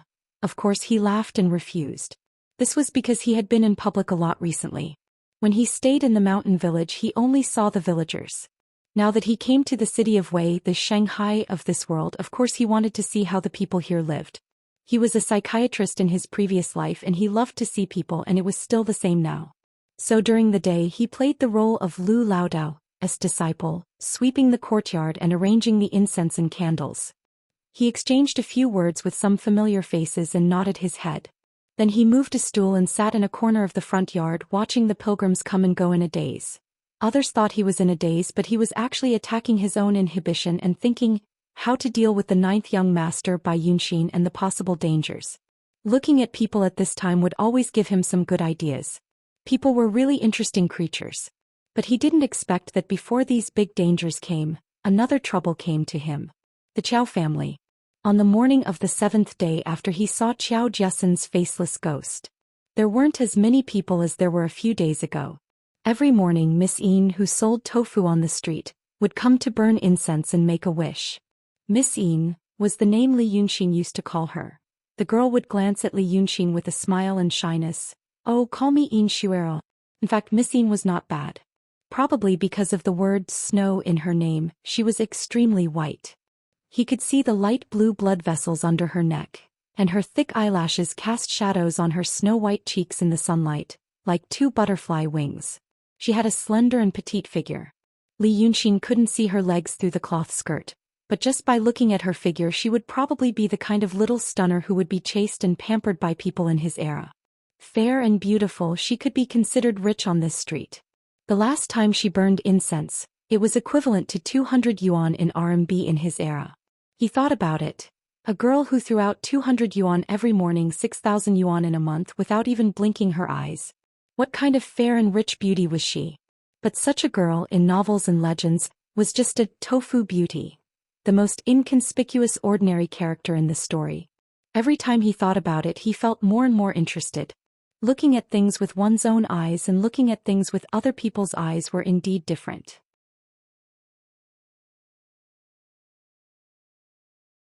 On this morning Miss Yin came to burn incense as usual, and as usual walked to Li Yunxin's side and said, "Good morning, little Taoist." Lu Lao Dao frowned and walked in from the front door. When he raised his head and saw Li Yunxin his face turned bitter. Then he walked to Li Yunxin like a child begging for candy but afraid of being rejected by an adult. "Brother Exen, something happened."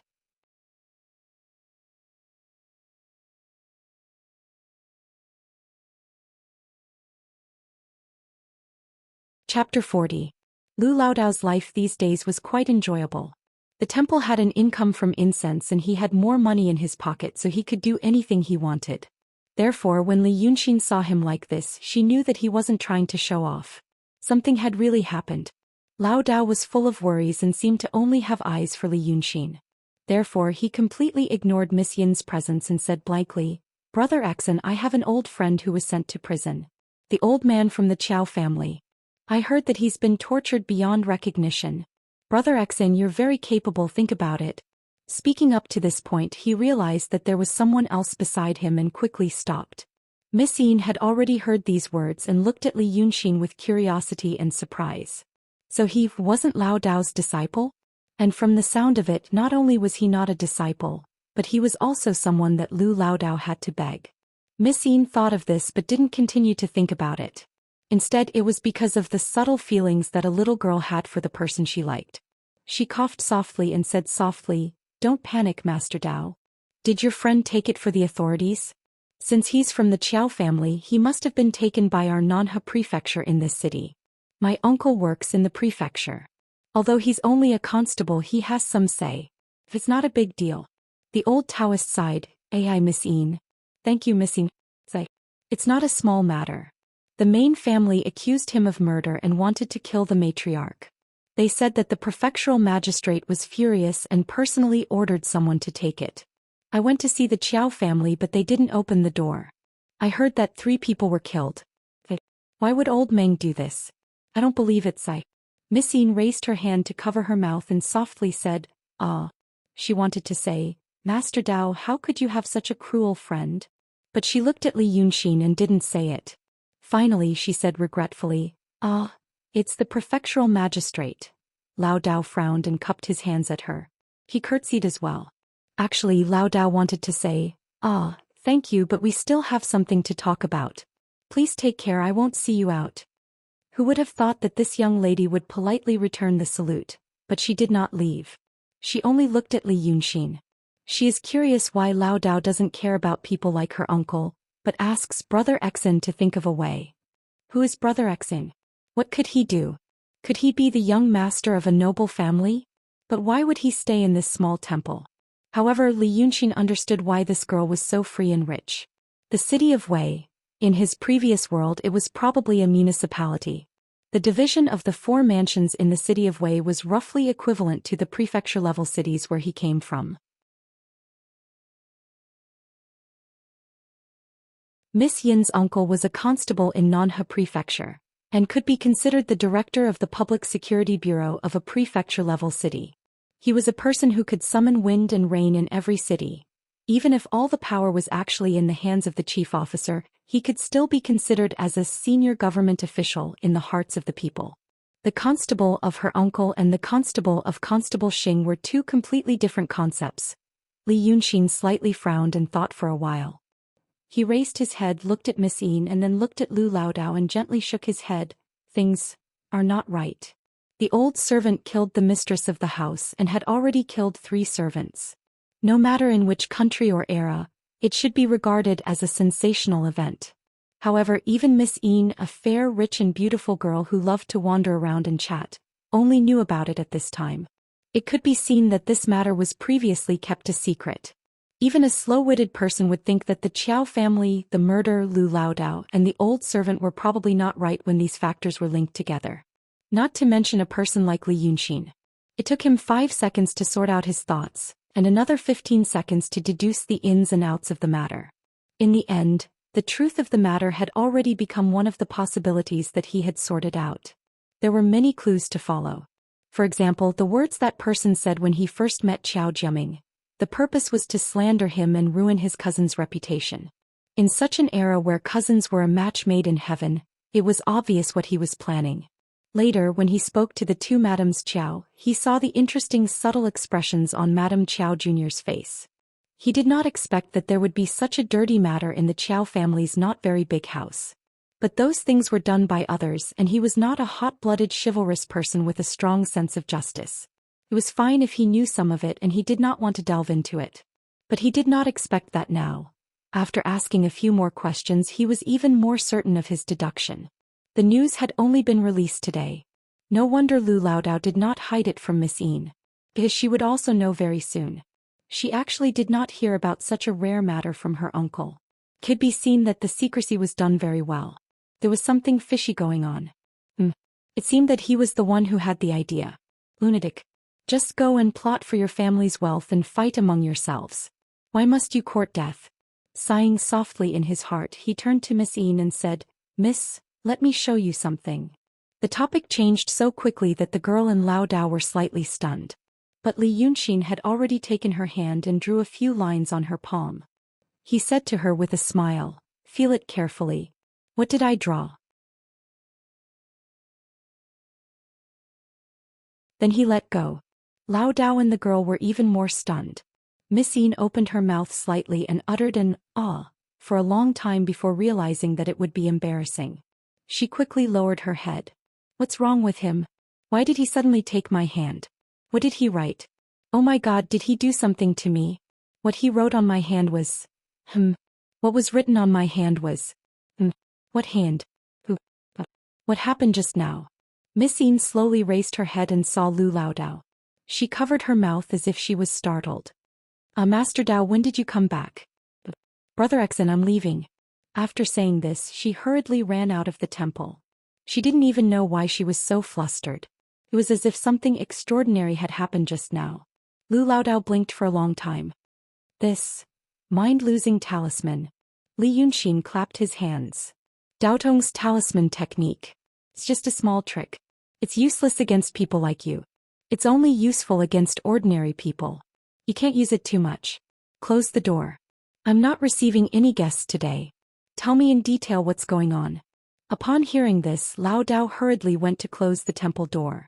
He thought it was about his old friend, but he didn't expect that Li Yunxin would be so concerned about it.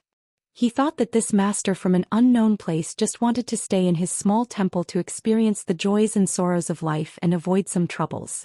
He didn't like to get involved in worldly affairs. But he didn't expect that he would actually want to help. Therefore, his heart was soon filled with gratitude and he felt at ease. However, when night came, the peace in Lu Lao Dao's heart disappeared without a trace.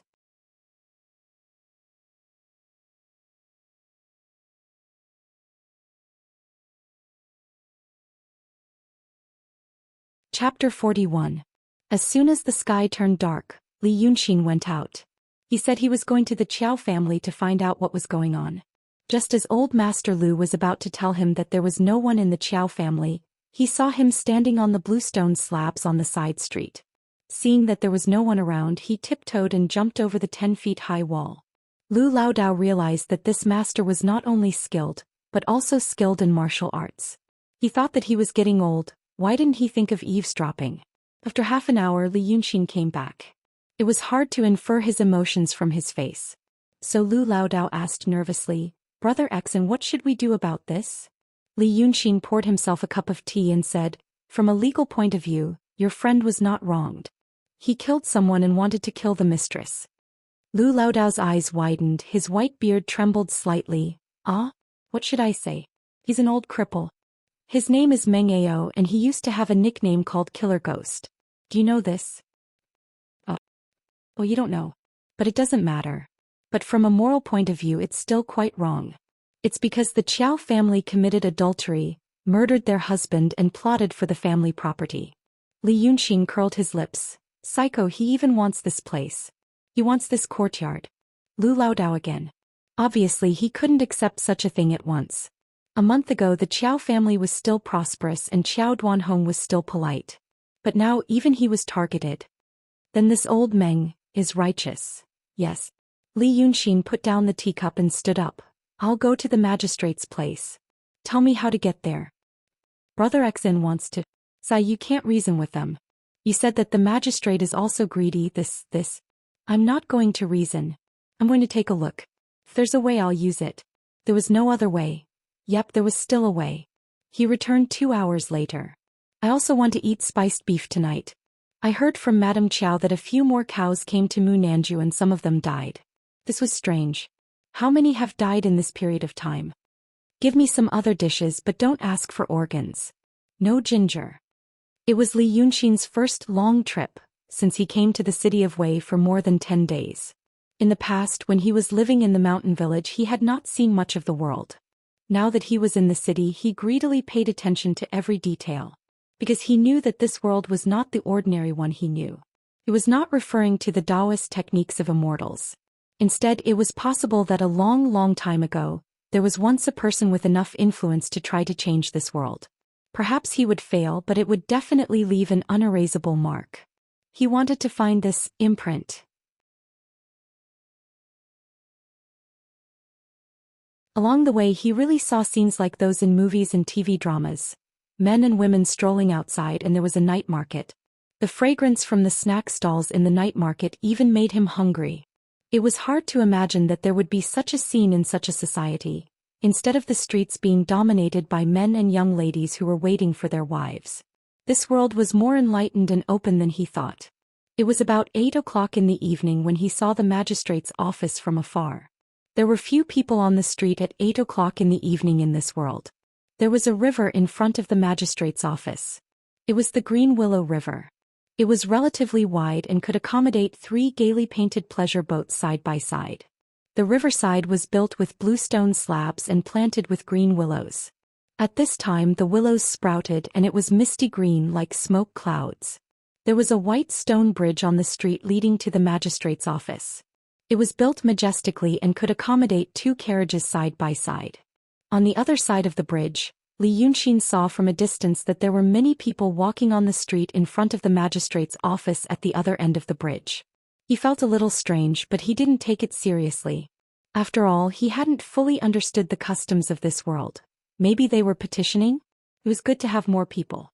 There were about 70 or 80 people on the street at a rough estimate. He planned to walk into the crowd and take a look at the terrain before deciding which side to sneak in from. So he crossed the bridge. He walked 3 steps down the bridge. Just as the tip of his foot was about to step on the street, he stopped. Because these people, they didn't seem to be people. When he walked a few steps down the bridge, he saw a person turn out from a small street on the west side. He was wearing a light shirt and a small hat. He looked like someone from a rich family who came out to buy something in the evening. Perhaps the owner of the house was interested and wanted to try some street food. The young servant saw Xianxia after he came out and glanced in his direction. Then he turned his face away, hummed a little tune and walked away briskly. Then the people on the street began to move. With extremely light and swift footsteps, they surrounded him as if they were escorting him. But they weren't escorting him. They were sniffing him, looking at him and examining him. However, the servant didn't realize that he was surrounded by a group of people. When he passed by Xianxia, he even smiled at him. It wasn't until he walked out of the street and out of the area of the magistrate's office that the people surrounding him walked away. At this time, there were already 5 or 6 people standing in front of Xianxia. People without facial features. They stretched their necks and attentively looked at him. They were faceless ghosts. Xianxia gasped. When they died, their bodies would be occupied and they would become faceless ghosts. There were 70 or 80 ghosts on the street in front of the magistrate's office. Maybe there were ghosts everywhere. How could there be so many of them? Not to mention the magistrate's office. Even ordinary rich families would pay attention to feng shui when they built their houses. With so many ghosts gathered on the street, ordinary people would feel something was wrong when they walked past. Maybe it was gloomy or cold. But now all these things were gathered here. Xianxia realized that maybe one or a few people in the magistrate's office knew about this. There were Daotong and Kenzo schools stationed in this city. They should also know about it. This should be some kind of formation. He frowned slightly and didn't step into the street. Instead, he just walked along the willow tree by the river for a while, feeling the extremely subtle fluctuations of Reiki. Some kind of Yin spirit formation. Something involving Yin spirits might not necessarily be evil. But a magistrate's office was already rare in the secular world. Why would such a thing be set up? He originally planned to sneak in and see what the magistrate said. But at this time he dispelled the idea. If he used Reiki in such a formation, he might be discovered. Whether he was discovered by Daotong or Kenzo, it was not a good thing. After thinking for a long time, the servant who had walked past before came back. He still walked on the same street. But this time the Yin spirits didn't follow him. You're tuning in to the Zhou Xian's Legacy YouTube channel. Don't forget to subscribe and join us on this journey to catch the most captivating stories.